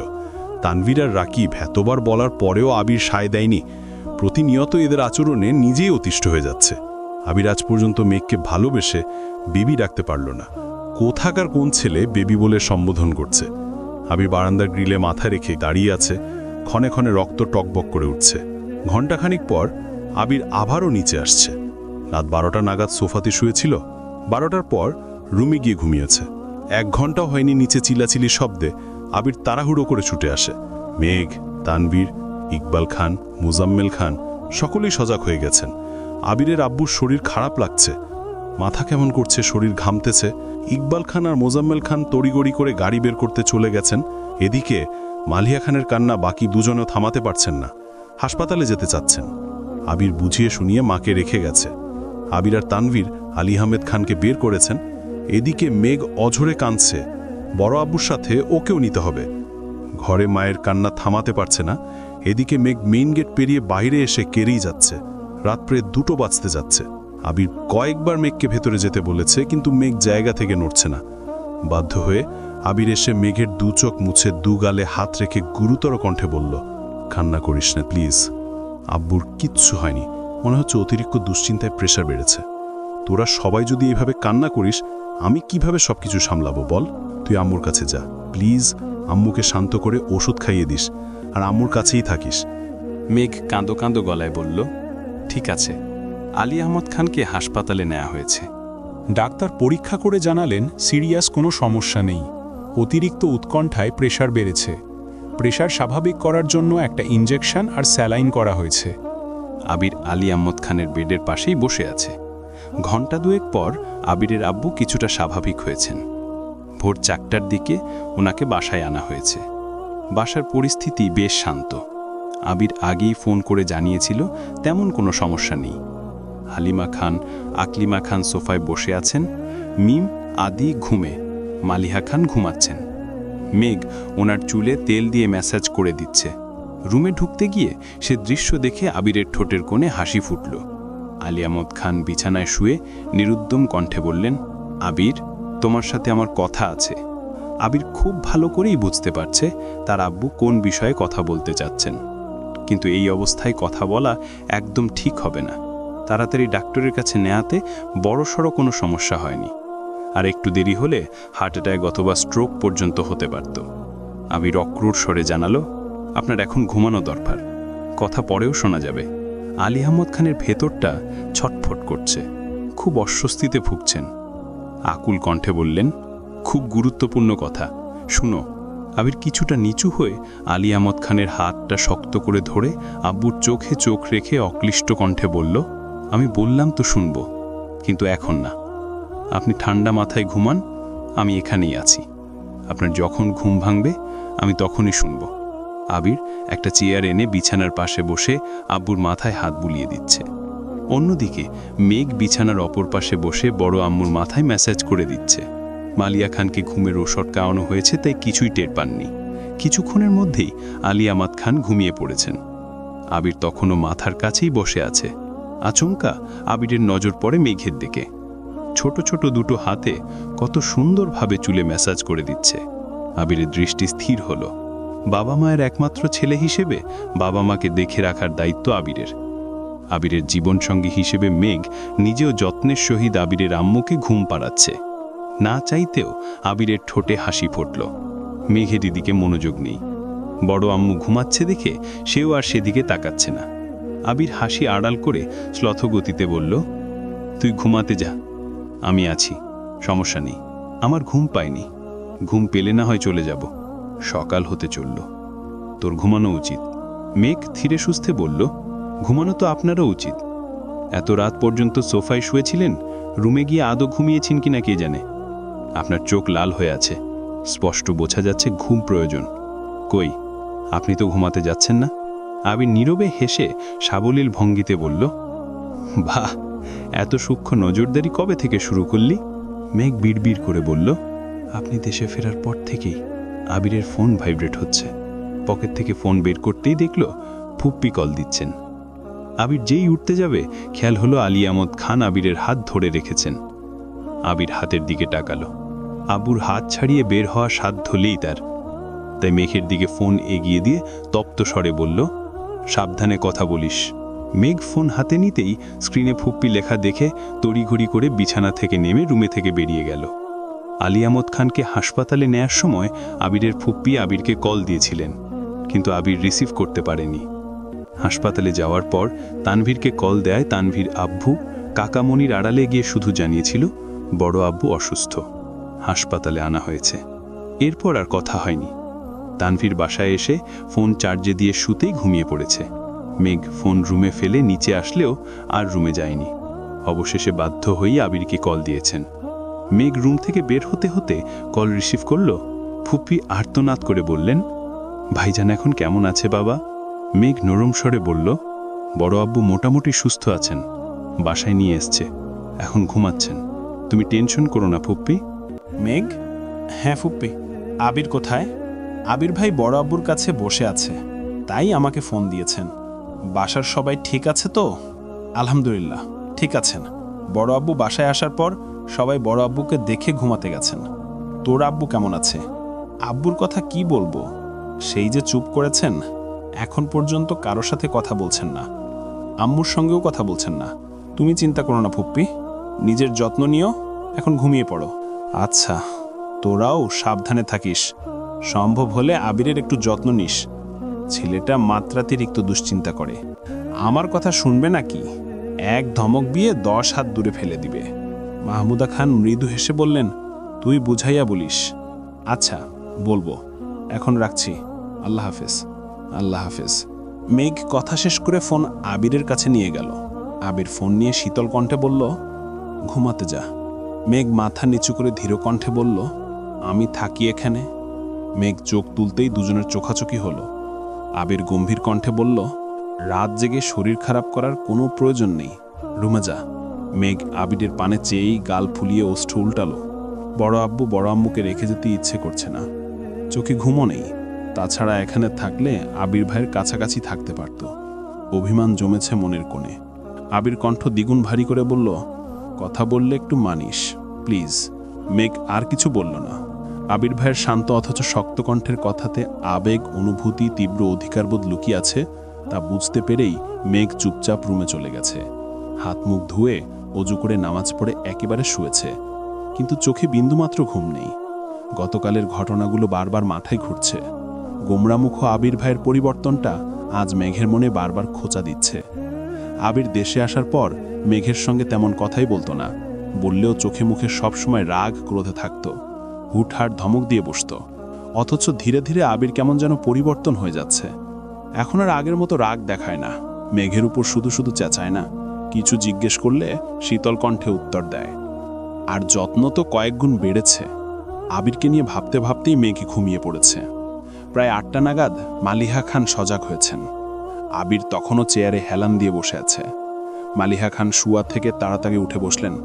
উদ্বিগ্ন কণ্ঠে আবিরকে প্রশ্ন করলেন, তোর আব্বুকে নিয়ে কখন বাসায় আসছিস? ডাকিসনি কেন আমায়? 4টার দিকে আসছি, তুমি ঘুমাচ্ছিলে তাই ডাকিনি। তোর আব্বু ঠিক আছে তো?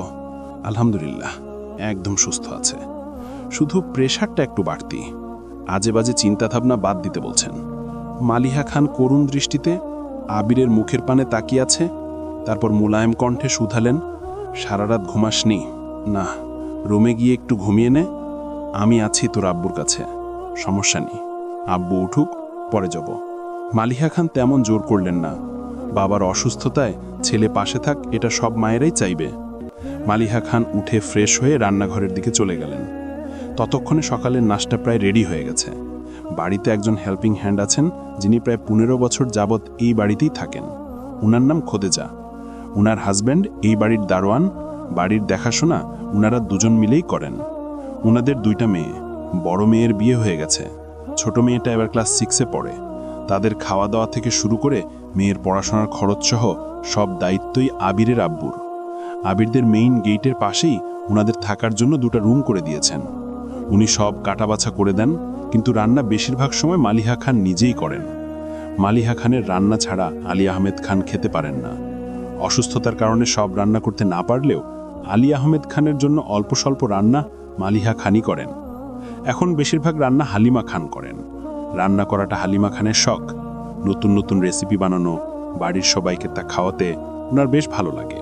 অন্যদিকে আকলিমা খান রান্না পারেন না বললেই চলে। মালিহা খান বা হালিমা খান রান্না করলে উনি শুধু দাঁড়িয়ে দাঁড়িয়ে দেখেন, মাঝে মাঝে লবণ চেক করেন। বড় দুই বউ অসুস্থ থাকলে বাধ্য হয়ে খোদে জাপার সহযোগিতায় রান্না করেন, তবে তা খাওয়ার যোগ্য হবে কিনা সেই বিষয়ে সবসময় চিন্তিত থাকেন। আবির আসার পর আরেকজন হেল্পিং হ্যান্ড এনেছে। উনি 2-3 ঘন্টার জন্য এসে ঝাড়া মোছা, কাপড় ধোয়া, সাথে অন্যান্য কিছু কাজ করে দিয়ে যান। আজ মালিহা খান, হালিমা খান দুজনে উঠতে দেরি করেছেন, তাই আকলিমা খান আর খোদে জাপা মিলে নাস্তা রেডি করেছেন। মালিহা খান রান্নাঘরে এসে আবিরের জন্য হালকা নাস্তা নিয়ে রুমে চলে গেছেন। আম্মুর কর্মকাণ্ডে আবির বিরক্ত হয়ে বলল, তোমাকে নাস্তা আনতে কে বলছে? ভালো না লাগলে শুয়ে ঘুমাও, তোর আব্বুর জন্য রান্না করতে হবে। এই অবস্থায় রান্না করতে যাবে? ওরা সব রেডি করে রেখেছে, শুধু রান্নাটা করব। আবির রাগান্বিত কণ্ঠে বলল, যা খুশি করো। তোমাদের কাউকে কথা মানাতে পারলাম না। আবির দীর্ঘশ্বাস ছাড়ল। মালিহা খান ড্রয়িং রুম পর্যন্ত যেতেই মেঘ নেমে আসলো। মালিহা খানের আগে রান্নাঘরে ছুটে গেল। সবাই আলী আহমেদ খানের রান্নার বিষয়েই কথা বলছিল। মেঘ উত্তেজিত কণ্ঠে বলল, বড় আব্বুর জন্য আজ আমি রান্না করব। আকলিমা খান হেসে বললেন, মেঘ, তুই রান্না কবে শিখলি? আজকে শিখব, তারপর রান্না করব। মালিহা খান তটস্থ হয়ে বললেন, না রে মা, তোর রান্না করতে হবে না। তোর বড় আব্বু এমনিতেই অসুস্থ, রান্না ভালো না হলে খেতে পারবে না। রান্না একবারে ভালো না হলে প্রয়োজনে 5 বার করব, তবু আমিই রান্না করব। তুমি শুধু বসে বসে আমায় দিক নির্দেশনা দিবে। মারে, পাগলামি করিস না। মেঘ শক্ত কণ্ঠে বলা শুরু করলো, ডিসিশন ফাইনাল, রান্না আমিই করব। আমি এই বিষয়ে আর কোনো কথা শুনতে চাই না। তোমরা সবাই রান্নাঘর থেকে যাও, ডাইনিং থেকে নির্দেশনা দিলেই চলবে। বড় আব্বু, আব্বু, আবির ভাই যেভাবে নিজের মর্জি চালান, মেঘও আজ ঠিক সেভাবেই বলেছে। মালিহা খান সহ বাকিরাও আশ্চর্য নয়নে মেঘকে দেখছে। সামান্য নুডলস করতে গেলে যে মেয়ে 10 বার আম্মু, বড় আম্মু অথবা কাকিয়াকে ডাকতে থাকে, সে আজ রান্নার জন্য সবাইকে রান্নাঘর থেকে বের করে দিচ্ছে। ভাবা যায়। মালিহা খান ডাইনিংয়ে বসেই মেঘকে নির্দেশনা দিচ্ছে, মেঘ সেই অনুযায়ী রান্না করছে। একবারের জায়গায় 10 বার লবণ চেক করছে, তরকারি হয়েছে কিনা সেটাও বুঝতে পারছে না। আবার কাউকে কাছেও আসতে দিচ্ছে না। মালিহা খানের কথা মতো বড় আব্বুর জন্য 2টো তরকারি রান্না করেছে। রান্না শেষে ছুটে গেল বড় আব্বুর রুমে, বড় আব্বু উঠেছে কিনা দেখার জন্য। 3 দিনের অনিদ্রায় আবিরের চোখ ঘুমে টানছিল, তাই চেয়ারে হেলান দিয়েই ঘুমিয়ে পড়েছিল। মেঘের নুপুরের শব্দে সহসা ঘুম ভেঙে গেছে। ক্ষুদ্র পরিসরে তাকাতেই চোখে পড়ল মেঘের নাজেহাল অবস্থা। গ্যাসের তাপে ঘেমে একাকার অবস্থা হয়ে গেছে। যে মেয়ে আজ পর্যন্ত টানা 10 মিনিট চুলার পাশে দাঁড়িয়ে থাকেনি, সে আজ প্রায় 1-1.5 ঘন্টা যাবৎ রান্না করেছে।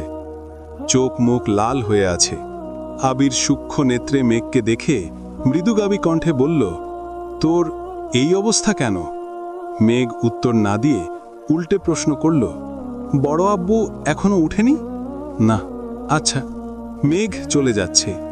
আবির পেছন থেকে গম্ভীর কণ্ঠে আবারও প্রশ্ন করল, আমি কি জিজ্ঞাসা করছি? এমনি বলেই মেঘ চলে গেছে। আবিরের দুশ্চিন্তার কমতি নেই। আব্বু, আম্মু, মেঘ, ফুপ্পি প্রত্যেকের চিন্তা এক আবিরের মাথায়। সেই সঙ্গে নিজের ব্যবসা, আব্বুর ব্যবসা, তানভীরের চিন্তা তো আছেই। একা একজনের পক্ষে কতদিন সামলানো সম্ভব? 9টার দিকে আলী আহমেদ খানের ঘুম ভাঙে। সজাগ হয়ে আবিরের দিকে ঘুম ঘুম চোখে তাকাতেই আবির কোমল কণ্ঠে প্রশ্ন করল, এখন কেমন লাগছে? কিছুটা স্বাভাবিক মনে হচ্ছে। তুমি ঘুমাওনি? আবির মলিন হাসল।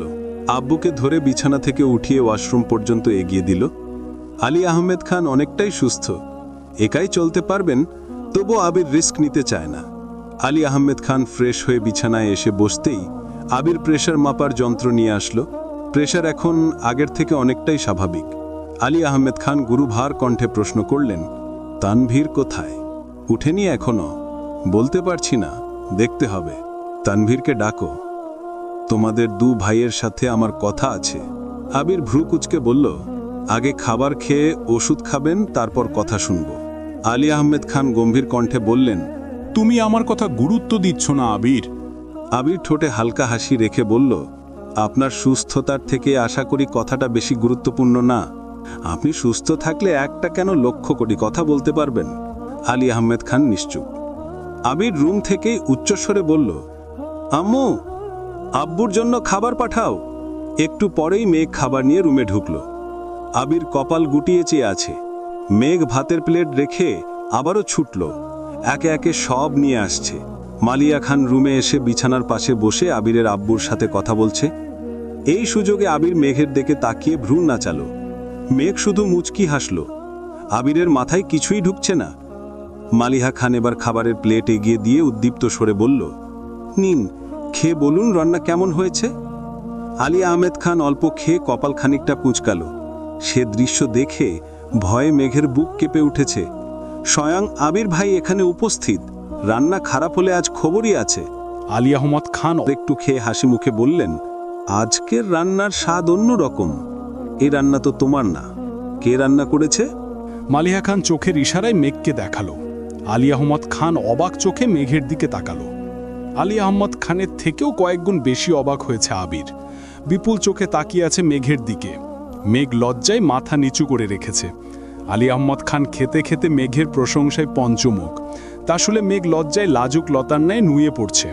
আবিরের বৃহৎ আখি যুগল মেঘেতে স্থির হয়ে আছে। মেঘ রান্না করেছে, এটা আবিরের কাছে অবিশ্বাস্য ঘটনা। সহসা আবিরের মনে দুশ্চিন্তা হানা দিল। তীক্ষ্ণ দৃষ্টিতে মেঘকে আপাদমস্তক পরখ করতে লাগলো।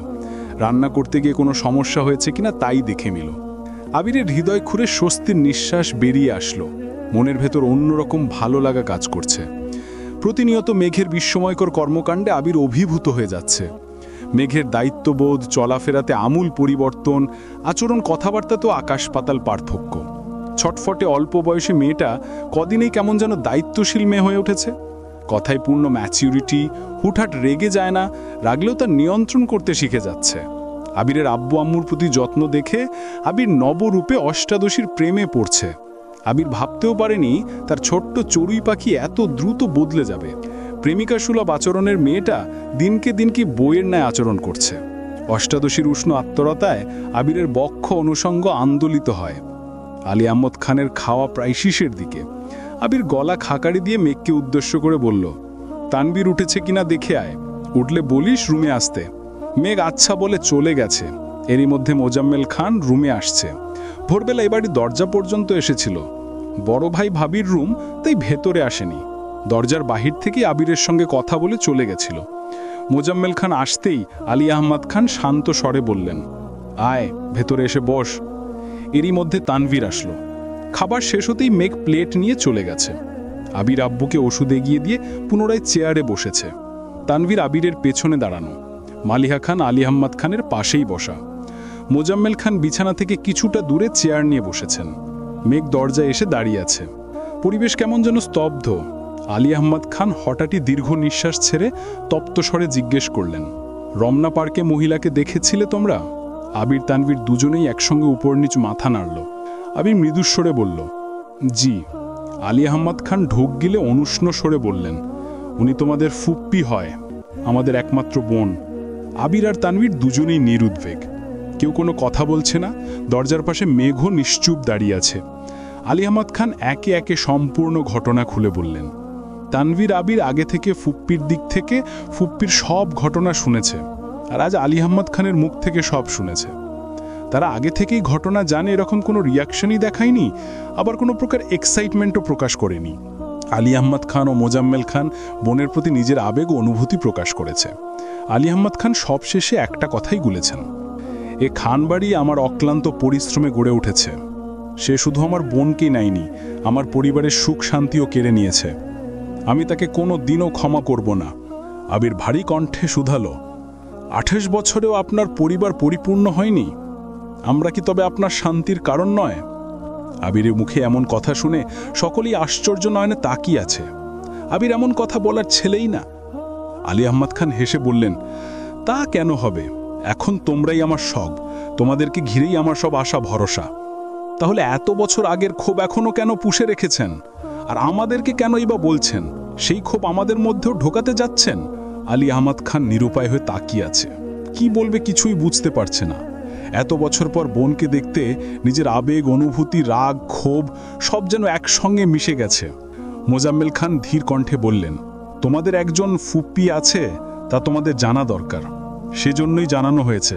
আবির মৃদু হেসে বলল, আপনারা যদি নিজের ক্রোধ কমাতে না পারেন আর উনাকে এই বাড়ির চৌকাঠ পেরুতেই না দেন, তবে আমাদের ফুপ্পি আছে কি নেই সেই কথা জেনে আমাদের কি কাজ? তানভীর সন্দিহান চোখে চেয়ে প্রশ্ন করল, ফুপ্পিকে এই বাড়িতে আনা যায় না? সেটা সময় বলে দিবে। আরও কিছুক্ষণ চলল এই কথোপকথন।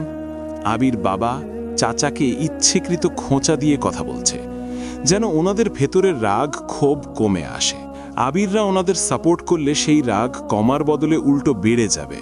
কথা শেষ করে আবির নিজের রুমে গিয়ে ফ্রেশ হয়ে শুয়ে পড়েছে। 3 দিনের ক্লান্তিতে চোখে ঘুম আঁচড়ে পড়ছে। অফিসে যাওয়ার বিন্দুমাত্র শক্তি নেই, রাকিবকে জানিয়ে দিয়েছে। সেই যে সকাল দিকে ঘুমিয়েছিল, সেই ঘুম ভেঙেছে সন্ধ্যার আগে আগে। হাত মুখ ধুয়ে তাড়াতাড়ি নিচে আসছে। সারাদিন ঘুমের কারণে আব্বুর খোঁজ নিতে পারেনি। রুমে ঢুকতে গিয়েই দেখল আলী আহমেদ খান বিছানায় হেলান দিয়ে চোখ বন্ধ করে বসে আছেন। মেঘ পাশের চেয়ারে বসে বড় আব্বুকে পত্রিকা পড়ে শোনাচ্ছে। আবির তা দেখে রীতিমতো ভিমড়ি খেল। মেঘের প্রতি দুর্বলতা ক্রমশ বাড়ছে। আবির ধীর গতিতে রুমে ঢুকে আব্বুর পায়ের কাছে বসল। আস্তে করে ডাকল, আব্বু। আলী আহমদ খান চোখ মেলে তাকালেন। সঙ্গে সঙ্গে মেঘের পত্রিকা পড়াও বন্ধ হয়ে গেছে। আবির ধীরস্থিরভাবে জিজ্ঞেস করল, এখন শরীর কেমন? আলহামদুলিল্লাহ, ভালো। আবির উদ্বিগ্ন কণ্ঠে শুধালো, ঔষধ? আলী আহমেদ খান মেঘের দিকে তাকিয়ে বললেন, আমার মাই খাইয়ে দিয়েছে। সারা দিন ধরে এখানে বসে আছে, রুমেই যাচ্ছে না। আবির কপাল কুঁচকে মনে মনে বিড়বিড় করে বলল, তোর ম্যাচিওরি আমায় প্রতিনিয়ত উন্মাদ করে তুলছে। এত ম্যাচিওর হয়ে যাচ্ছিস কেন তুই? সম্পূর্ণাঙ্গ বউ তো আমি চাইনি। আমার উগ্র বদমেজাজি ও শৃঙ্খল বউটাকে কি তবে হারিয়ে ফেলছি? আলী আহমদ খান চোখ বন্ধ করে বসে আছেন। মেঘ 2-1 আবিরের দিকে তাকিয়ে আবারও পত্রিকা পড়া শুরু করল। আবিরের শানিত দৃষ্টি যতবার নজরে পড়ছে ততবারই মেঘের পড়া আটকে আসছে। ক্ষণে আবিরের কুচকানো ভ্রুযুগল আরও কুচকে আসে। গভীর কোনো উদ্বেগ মস্তিষ্কে ঘুরপাক খাচ্ছে। আবির দীর্ঘ সময় স্থির দৃষ্টিতে তাকিয়ে রইল মেঘের অভিমুখে। আবিরের হিমায়িত দৃষ্টিতে অষ্টাদশীর শান্ত হৃদয়ে আচমকা অশান্ত বাতাস বইতে শুরু করল। পড়া থামিয়ে প্রখর নেত্রে তাকালো আবিরের দিকে।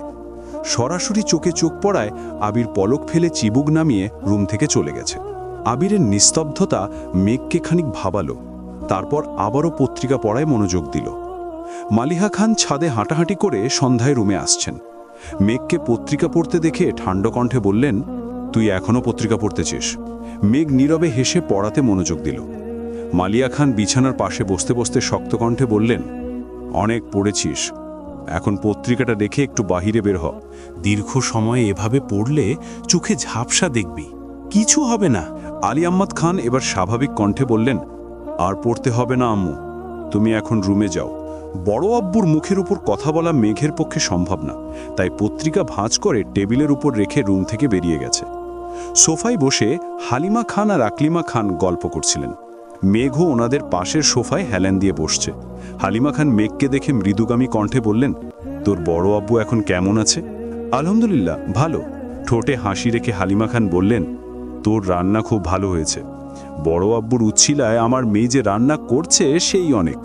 মেঘ প্রশ্ন করে, তুমি খেয়েছো?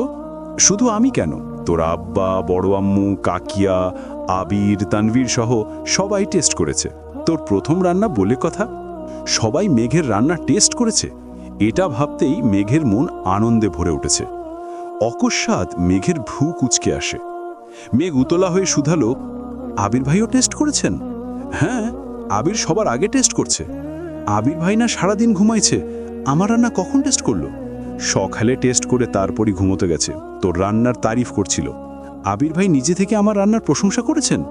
আকলিমা খান ঠোঁট বেঁকিয়ে মৃদুস্বরে বললেন, আবির কি সহজে কিছু বলে নাকি? বারবার জিজ্ঞেস করতেছিলাম, তাই বাধ্য হয়ে বলছে খুব ভালো হয়েছে। মেঘ মৃদু হাসল।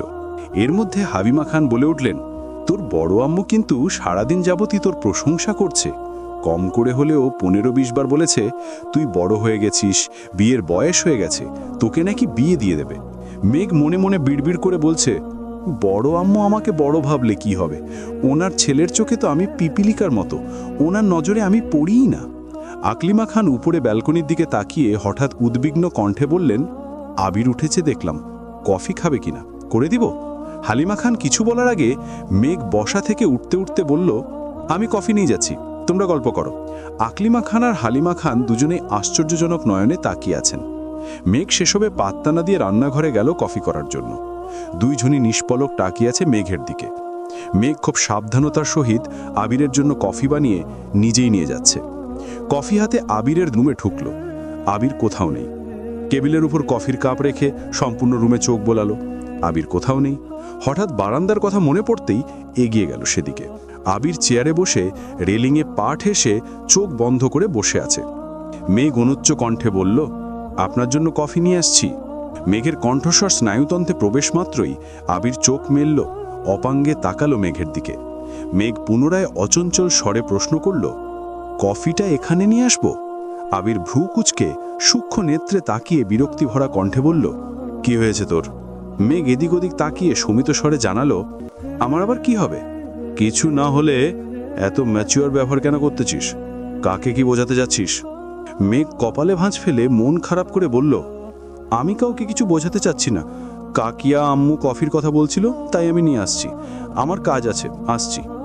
মেঘ মাথা নিচু করে যেতে নিলে আবির চেয়ার থেকে উঠে এক পা এগিয়ে মেঘের ডান হাতের কবজিতে শক্ত করে ধরে।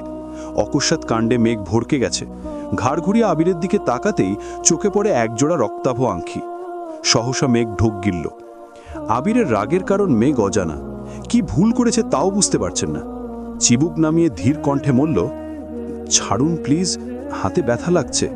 হাত ছাড়ার বদলে আবির আরও শক্ত করে ধরে নিরেট কণ্ঠে বলল, কি কাজ আছে তোর? আবিরের রাগান্বিত স্বর বুঝতে পেরে মেঘ ধীরস্থির গতিতে বলল, বড়বাবুর কাছে যাব। কোনো প্রয়োজন নেই। মানে? আব্বু যথেষ্ট সুস্থ আছেন, তোকে আব্বুর দেখাশোনা করতে হবে না। কেন? কারণ আমি চাই না তুই আমার আব্বু আম্মুর এত যত্ন নেস। আমি আমার বাবা মাকে দেখে রাখতে পারবো, আর আমার প্রতিও তোর কোনো প্রকার আহ্লাদি ভাব দেখাতে হবে না। কফি আমি করে খেতে পারবো, কাউকে কফি করে দেওয়ার কোনো প্রয়োজন নেই। মেঘ এবার চোখ তুলে আবিরের দিকে তাকায়। হাতের ব্যথার থেকে কয়েক গুণ বেশি ব্যথা বুকে করছে। আবিরের নিষ্ঠুরতা দেখে মেঘের মনের কোণ মেঘে ঢেকে গেছে। মেঘ করুণ স্বরে বলল, আপনার আম্মু আব্বু বলে কি আমি যত্ন নিতে পারবো না? ওনারা তো আমার বড় আব্বু, বড় আম্মু। আমার কি ওনাদের যত্ন নেয়ার অধিকার নেই? আবিরের রাগ দ্বিগুণ বেড়ে গেছে। রাগে কটমট করতে করতে বলল, না, নেই, কোনো অধিকার নেই। মেঘের কণ্ঠস্বর ভারী হয়ে আসে। অকস্মাৎ দুর্বহ কণ্ঠে বলে ওঠে, আপনি বললেই হলো, আমি যত্ন নিবই। ছাড়ুন, যা। হাত না ছাড়া সত্ত্বেও মেঘ চলে যাওয়ার জন্য পা বাড়ায়।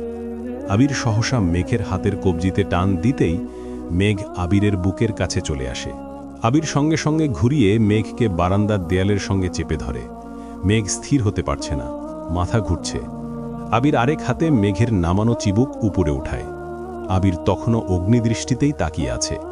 কণ্ঠ 3 গুণ ভারী করে আবির বলল, আমার কথা না মানলে এর ফল খুব ভয়ানক হবে। তুই যদি ভেবে থাকিস তুই সব বিষয়ে ছাড় পেয়ে যাবি, তাহলে তুই ভুল ভাবছিস। মেঘ শীতল চোখে তাকিয়ে বিড়বিড় করে বলল, আপনি এত নিষ্ঠুর কেন? নিষ্ঠুর পৃথিবীতে প্রতিটা মানুষকেই প্রয়োজনে নিষ্ঠুর হতে হয়। মেঘ তপ্তস্বরে বলল, বড় আব্বু বা বড় আম্মুর যত্ন কেন নিতে পারবো না? এটার একটা কারণ বলুন। আবির গম্ভীর কণ্ঠে জানালো, আমার আব্বু আম্মুর ব্যাপারে আমি কি সিদ্ধান্ত নিব তার কারণ তোকে বলতে হবে? আমার বাবা মাকে আমি যেভাবে খুশি দেখে রাখব। একা না পারলে কয়েকজন নার্স নিয়োগ করব, তবুও তোকে যেন ওনাদের আশেপাশে সর্বক্ষণ ঘুরঘুর করতে না দেখি। মেঘ আগপাজ না ভেবেই বলে উঠল, আমি কি আপনাদের খুব বিরক্ত করি? হ্যাঁ, অনেক বিরক্ত করিস, এই যে এখন করতেছিস। মেঘের চোখ টলমল করছে। হৃদয় খুঁড়ে দীর্ঘশ্বাস বেরিয়ে আসে। মেঘ কাঁদো কাঁদো কণ্ঠে বলল, ঠিক আছে, আজকের পর আমি আপনাদের কারো জীবনে বিরক্তির কারণ হব না। আবির ঠাস করে মেঘের হাত ছেড়ে গজগজ করতে করতে বলল, বেশি বুঝলে এমনই হবে। মেঘ ছলছল নয়নে কিছুক্ষণ নিজের হাতের দিকে তাকিয়ে থেকে মাথা নিচু করে চলে গেছে। আবির ধপ করে চেয়ারে বসে পড়েছে। চোখ বন্ধ করে 2 হাতে মাথা চেপে ধরেছে। মেঘের সঙ্গে রাগ দেখাতে বড্ড কষ্ট হয়, কিন্তু মেঘের এই ম্যাচিওর্ড আচরণে আবির আতঙ্কে আছে। অষ্টাদশীর পরিপক্কতা দেখে বাড়ির মানুষ কোনোভাবে যদি মেঘের জন্য সম্বন্ধ দেখা শুরু করে, তখন আবির কি করবে? কিভাবে আটকাবে আব্বু চাচুকে? মেঘ অবুঝের মতো বড় আব্বুর যত্ন করছে, কিন্তু তারা তো এটাকে সেভাবে নেবে না। হুট করে এমন কোনো ঘটনা ঘটলে আবির সম্পূর্ণরূপে চূর্ণ হয়ে যাবে। আব্বু চাচুর সামনে দাঁড়ানোর মতো মিনিমাম যোগ্যতাও তার হয়নি। এই জন্য আবির সর্বক্ষণ চায় মেঘ সবার চোখে পিচ্চি থাকুক, মেঘের বাচ্চামিতে মেতে থাকুক এই বাড়ি। ঘুণাঘুরেও কারো চোখে যেন মেঘের ম্যাচিওরিটি না পড়ে। আবির তার সুপ্ত অনুভূতি চেপে মেঘকে যা তা বলেছে। মেঘ কষ্ট পাবে, এটা খুব স্বাভাবিক, কিন্তু মেঘের জন্য অন্য ছেলে দেখা হলে আবির মেঘ দুজনেই কষ্ট পাবে।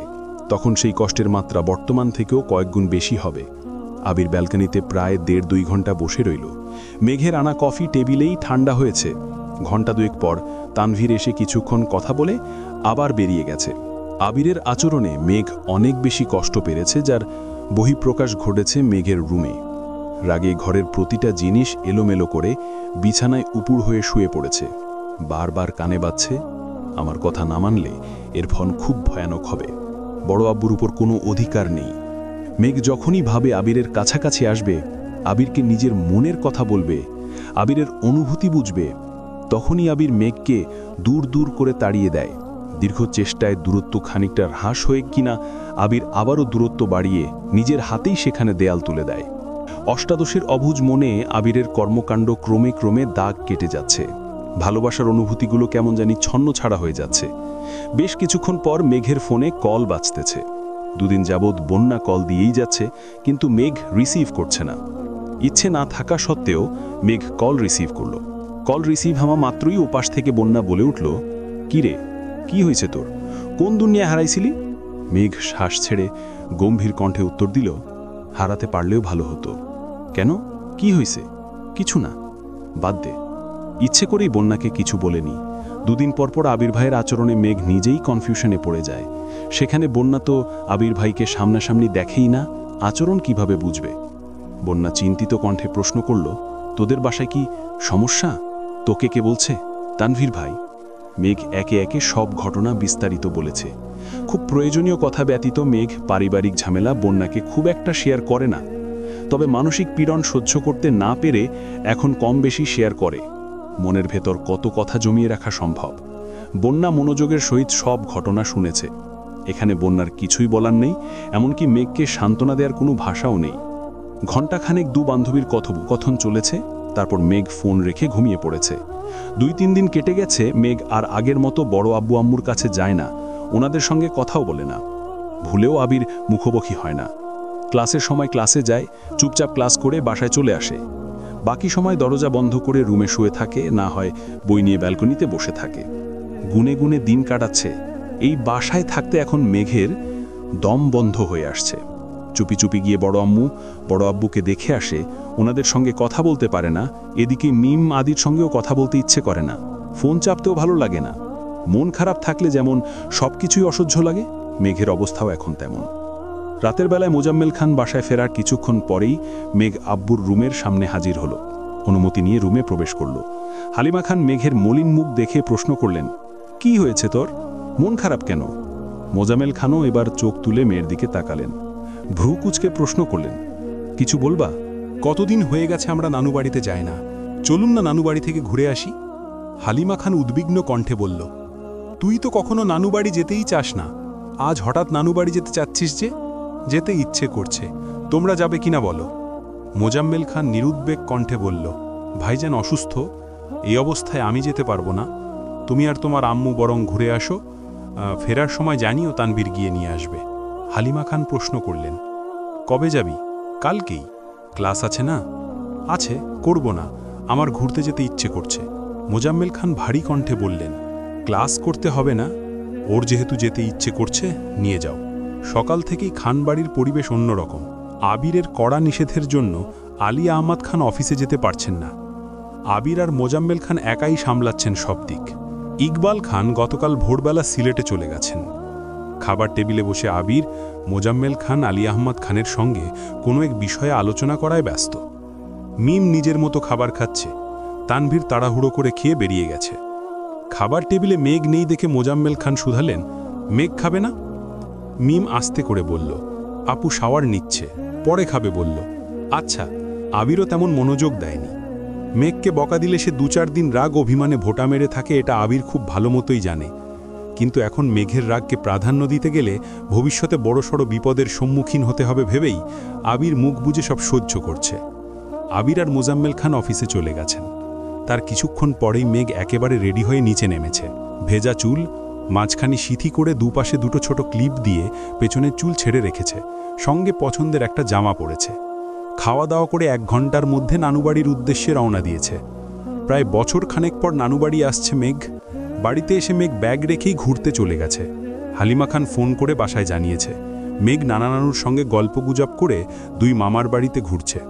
এতদিন পর মামাতো ভাইবোন মেঘকে পেয়েছে, খুশিতে আত্মহারা হয়ে গেছে। 2 বোন 3 ভাই সবাই মেঘের থেকে বয়সে ছোট। মেঘ মামাবাড়ি গেলে কাজিনদের ঈদ লাগে। মেঘের মামা খালাদের মধ্যে মেঘের আম্মুই সবার বড়, তারপর 2 মামা, সবার ছোট আরেক খালা। মেঘ বিকেলবেলা আম্মুর ফোন থেকে খালামণিকে কল দিয়ে ভাই বোনের সঙ্গে কথা বলেছে। খালামণিকেও আসতে বলেছে। খালামণির 2 মেয়ে 1 ছেলে। বড় মেয়েটা মেঘের প্রায় সমবয়সী, এখন ইন্টারমিডিয়েটে পড়তেছে। ছোট মেয়ে ক্লাস 6-এ পড়ে, ছেলেটার বয়স সবে 5 বছর। মেঘ যতবারই নানুবাড়ি আসে ততবারই খালামণিকেও আসতে হয়। সারা দিন হইহুল্লোড়ে থেকে মেঘ বাসার কথা প্রায় ভুলেই গেছে। এদিকে আবির সন্ধ্যের কিছুক্ষণ পরেই বাসায় আসছে। গেটের বাইর থেকে মেঘের বেলকনির দিকে তাকিয়েছে। মেঘের রুমের লাইট অফ দেখেই আবির কপাল গোটায়। বাড়ির পরিবেশ বরাবরের মতোই ঠান্ডা। আকলিমা খান আজ আদিকে সোফায় বসে পড়াচ্ছেন। আলী আহমদ খানের কাছে বসে আছেন মালিহা খান। মিম তার রুমে পড়তেছে। আবির রুমে গিয়ে ফ্রেশ হয়ে কিছুক্ষণ পর আলী আহমদ খানের রুমে গেল। আব্বুর রুম থেকে বেরিয়ে আসতেই আকলিমা খান শুধালেন, তোমাকে খেতে দেব? দাও। আকলিমা খান আবিরকে খেতে দিয়েছেন। আবিরের সাথে মিম আর আদিও কিছুক্ষণ পর খেতে বসেছে। আবির আশেপাশে তাকাচ্ছে, বারবার উপরে তাকাচ্ছে, মনে মনে মেঘকে খুঁজছে। সচরাচর এত তাড়াতাড়ি আবির খায় না, আজ মেঘকে দেখার জন্যই অসময় খেতে এসেছে। মামুনিকেও দেখতে পাচ্ছি না, জিজ্ঞাসা করতেও কেমন জানি লাগছে। আবির তাড়াহুড়ো করে খাওয়া শেষ করে সিঁড়ি দিয়ে উঠছে। মেঘের রুম পেরিয়ে গিয়েও থমকে দাঁড়িয়েছে। মনের ভেতর কেমন জানি খুঁত খুঁত করছে। 2 কদম পিছিয়ে দরজায় হাত রেখেও ধাক্কা দেয়নি, নিজের রুমে গিয়ে শুয়ে পড়েছে। সকালে ঘুম ভাঙে আদির ডাকে। আদি দরজা থেকে ডেকে জিজ্ঞেস করছে, আম্মু বলছে কি খাবে বলতে? আবির ঘুমের মধ্যেই বলছে, কাকি আর রান্না করতে হবে না, মামনিকে বল যা খুশি রান্না করতে, তোমার মামনি বাসায় নেই। আবির সহসা চোখ মেলে ক্ষুদ্র পরিসরে তাকিয়ে প্রশ্ন করল, কোথায় গেছে? মেঘাপু নানুবাড়ি গেছে। একা? না, মেঘাপুও গেছে। আবির সঙ্গে সঙ্গে শুয়া থেকে উঠে বসল। মেঘ বাসায় নেই, অথচ আবির কিছুই জানে না। আদি চলে যেতেই আবির সঙ্গে সঙ্গে মেঘের নাম্বারে কল দিয়েছে, কিন্তু মেঘের ফোন বন্ধ। মেঘ রাগ করে বাড়ি ছেড়ে চলে গেছে, অথচ আবির কিছুই টের পায়নি। ভাবতেই আবিরের বুক কাঁপছে। এদিকে মেঘের ফোন বন্ধ পেয়ে আবির রীতিমতো ঘামতে শুরু করেছে। বাধ্য হয়ে মামনিকে কল দিয়ে কথা বলেছে, মেঘের কথাও জিজ্ঞেস করেছে। মেঘ ভোরবেলা উঠে গিয়ে কোথায় ফুল আনতে চলে গেছে।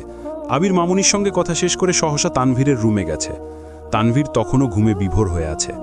গতকাল রাতে প্রায় 1টার দিকে বাসায় আসছে, সকালেও তাড়াহুড়ো করে চলে গেছিল। মা বোনের খবরই নেওয়া হয়নি।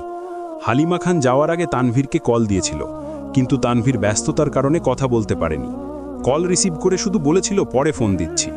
পরে আর সময় হয়ে ওঠেনি। বাসায় ফিরতে দেরি হয়ে গেছে বলে এত রাতে আম্মুকে ডাকেনি। তানভীর ঘুমাচ্ছে দেখে আবিরও আর ডাকেনি। আবির দুপুরের দিকে আবারও মেঘের নাম্বারে কল দিয়েছে, কিন্তু মেঘের নাম্বার তখনও বন্ধ। বিকেলে বাসায় ফিরে কি যেন ভেবে মেঘের রুমের দরজা ধাক্কা দিয়েছে। বিকেলের অল্প রোদে রুমের দেয়ালগুলো আলোকিত হয়ে আছে। আবিরের চোখ পড়ে বিছানার দিকে। বিছানার উপর আবিরের দেওয়া সব গিফট সুন্দর করে গুছিয়ে রেখেছে। আবির ভ্রু কুঁচকে শুকনো নেত্রে তাকায়। হঠাৎ আবিরের চোখ পড়ে টেবিলের উপর রাখা ফোনটির ওপর। আবির এগিয়ে গিয়ে ফোন হাতে নিয়ে দেখল মেঘ ফোন বন্ধ করে টেবিলের উপর রেখে চলে গেছে। অভিমানী মেঘ আবিরের রাগ সহ্য না করতে পেরে আবিরের স্মৃতি রেখে দূরে চলে গেছে। এদিকে মেঘের ফোন বন্ধ পেয়ে তামিম, মিনহাজ, মিষ্টি সবাই বন্যাকে কল দিচ্ছে। মেঘ যে নানুবাড়ি যাবে এটা বন্যাকেও বলেনি। 2 দিন হয়ে যাচ্ছে মেঘের ফোন বন্ধ পেয়ে বন্যা তানভীরকে কল দিল। তানভীর তখন বাইকে। বন্যার দ্বিতীয় কল টের পেয়ে বাইক সাইড করে কল রিসিভ করল। বন্যা সালাম দিয়ে প্রশ্ন করল, মেঘ কোথায় আছে? বন্যু নানুবাড়ি গেছে। কবে গেছে? 2 দিন হলো। আমার সঙ্গে তো ওই দিন রাতেই কথা হলো। বলল না তো? তোমার বান্ধবী আমাকেও বলেনি, আমি পরের দিন শুনছি। মেঘের ফোন বন্ধ কেন? বাসায় রেখে চলে গেছে। কেন? আমি কি করে বলবো? কবে আসবে? জানি না। আপনি না ওর ভাই, জানেন না কেন? আমাকে না বললে আমি কিভাবে জানবো? আম্মুও জানে না। বনুর যেদিন ইচ্ছা হবে সেদিন আসবে। ও আচ্ছা। রাখি তাহলে। শুনো। জি। তোমার হাতের কি অবস্থা? এখন কিছুটা ঠিক হয়েছে। ঔষধগুলো খাচ্ছ সময় মতো? জি। আপনি কেমন আছেন? তানভীর ভ্রু উঁচিয়ে মৃদু এসে বলল, আলহামদুলিল্লাহ ভালো। কোথায় আছেন? রাস্তায়, বাইকে। সরি, অসময় কল দিলাম। সমস্যা নেই, বলো। আর কিছু বলবো না, রাখি এখন। আচ্ছা, কি আর করা। 1 সপ্তাহ পেরিয়ে গেছে, মেঘের সঙ্গে কারো যোগাযোগ নেই। তানভীর, আবির, মিমরা যখনই কল দেয়, মেঘ আশেপাশে কোথাও থাকে না। কাছে থাকলেও আবিরের কথা শুনলেই মেঘ নিরুদ্দেশ হয়ে যায়। হালিমা খান সারা বাড়ি খুঁজেও মেঘকে পান না। 4-5 দিন হলো মেঘের খালামণি আসছে। নানু বাড়িতে মেঘকে নিয়ে মোট 9 জন কাজিন। তানভীর আসলে পরিপূর্ণ হতো। রাত 12টা-1টা পর্যন্ত আড্ডা দিয়ে ঘুমায়। সকাল থেকে উঠে হই হুল্লোড়, খেলাধুলা, নানার সঙ্গে ঘোরাঘুরি, নানুর হাতে পিঠা খাওয়াতে ব্যস্ত থাকে। এই কয়েকদিনে মেঘের মন অনেকটাই হালকা হয়ে গেছে। হালিমা খানকে দিয়ে প্রতিদিনই মালিয়া খানকে কল দিয়ে মেঘ বড় আব্বু আর বড় আম্মুর খবর নেয়, কিন্তু নিজে কথা বলে না। এমনকি তানভীরের সঙ্গেও কথা বলে না।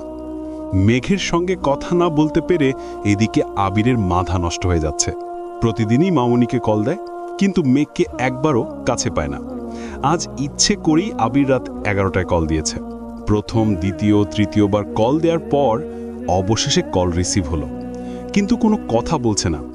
আবির প্রখর তপ্ত স্বরে ডাকল, মেঘ। মেঘ নিশ্চুপ, কোনো কথা বলছে না। আবির পুনরায় মোলায়েম কণ্ঠে বলল, কথা বলবি না? মেঘ ঢোক গিলে শান্ত স্বরে বলল, বলুন, কি করছিস? ঘুমাবো। রাতে খাইছিস? জি। বাসায় আসবি কবে? জানি না। ক্লাস মিস হচ্ছে না? হোক, তবুও আসবি না? না। বাসার মানুষদের মিস করিস না? না। আর কিছু বলবেন? কেন, বিরক্ত বোধ করছিস? মেঘ সশব্দে হেসে আস্তে বলল, না, হয়তো আমি কারো বিরক্তির কারণ হচ্ছি। ভালো থাকুন, আল্লাহ হাফেজ। মেঘের তীব্র অভিমান বুঝতে পেরে আবির আর কিছুই বলতে পারল না। মেঘ কল কেটে দীর্ঘ নিঃশ্বাস ছাড়ল। এর আগে কখনো আবিরের সঙ্গে এত অভিমান নিয়ে কথা বলেনি মেঘ।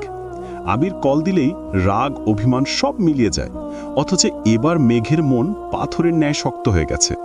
আবিরের মোলায়েম কোমল কণ্ঠস্বর অষ্টাদশীর অভিমানের পাহাড় ভাঙতে ব্যর্থ হল। এরপর থেকে প্রতিদিনই আবির রাত 11টার পরে মামনির নম্বরে কল নেয়। হালিমা খান 10-10:30 নাগাদ ঘুমিয়ে পড়েন।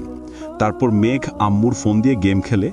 আবিরের কল কাটার সাধ্যই হয় না বলে বাধ্য হয়ে রিসিভ করে। প্রতিদিনই 2-1টা কথা বলে মেঘ কল কেটে দেয়। আজ শুক্রবার। গতরাতে মেঘের সঙ্গে কথা বলেই আবির ঘুমিয়েছে। 10টা বাজে, এখনও আবির ঘুমাচ্ছে। মামনির নাম্বার থেকে কল আসতেই আবির ঘুমের মধ্যে কল রিসিভ করল। ঘুমন্ত অবস্থায় বলল, মামনি? না, আমি মেঘ। ম্যাম, বলুন। ঘুমাচ্ছেন? পরে কল দিব। বলুন, আমার ঘুম শেষ। মেঘ মলিন হেসে বলল, ভাইয়াকে কল দিচ্ছি, ভাইয়া কল ধরছে না। কেন, কোনো দরকার? নানুমণি ভাইয়াকে আসতে বলতেছে, আর আমরাও চলে যাব আজ। আচ্ছা, আমি তানভীরকে বলে দিব। আর একটা কথা। বলুন। আম্মু বলতেছিল ভাইয়ার সঙ্গে আপনিও আসার জন্য। মামনি বলেছে, তার মানে আপনি চান না আমি আসি? আপনার ইচ্ছা হলে, সুযোগ থাকলে আসবেন। আমি কাউকে জোর করে তার বিরক্তির কারণ হতে চাই না। রাখছি। আবির মুচকি হেসে তাড়াতাড়ি উঠে তানভীরের রুমে ছুটে গেল। তানভীর সকালে খেয়ে আবার শুয়ে আছে। আবির তপ্ত স্বরে ডাকল, তানভীর, ওঠ! আবিরের কণ্ঠস্বর শোনামাত্র তানভীর হচকুচি উঠল। গলা খাকরি দিয়ে প্রশ্ন করল, কি হলো ভাইয়া? আবির মুচকি হেসে বলল, বউ কল দিছে, তাকে আনতে যেতে হবে, তাড়াতাড়ি রেডি হ। বাপ রে বাপ, এত খুশি! বউটাকে কতদিন ধরে দেখি না, বুকের ভেতর শূন্যতা অনুভব করছি। তুই বুঝবি না। আহা গো, ভণ্ডামি না করে তাড়াতাড়ি উঠে রেডি হ। তানভীর রেডি হতে হতে আম্মুকে কল দিয়েছে গাড়ি নিয়ে বাড়ি পর্যন্ত যাওয়া যাবে কিনা জানার জন্য। মেঘদের নানু বাড়ির এদিকে রাস্তা করতেছে। গাড়ি বাড়ি পর্যন্ত যাবে না। যাওয়ার দিনই অনেকটা পথ হেঁটে যেতে হয়েছে। এজন্য তানভীর আবির বাইক নিয়ে বের হয়েছে। আবির আজ সাদা রঙের পাঞ্জাবি পরেছে আর তানভীর ধূসর রঙের। পাশাপাশি দুই ভাই বাইক চালিয়ে যাচ্ছে। তানভীর হঠাৎই ডাকলো, ভাইয়া বল, একটা গান গাই? তোর মন চাইলে গা, আমার বলছিস কেন? এই গানটা শুধু তোমার জন্য, তুমি রাজি থাকলে শুরু করব। গাইব? গা। তানভীর গলা খাকড়ি দিয়ে গাইতে শুরু করলো, এসেছি তোকে নিয়ে ফিরব বলে, মনেরই পথ চিনে আয়না চলে, তোর ছেড়ে জ্বর বুকে ছাড়ে না, পারছে তোকে ছাড়া না রে না।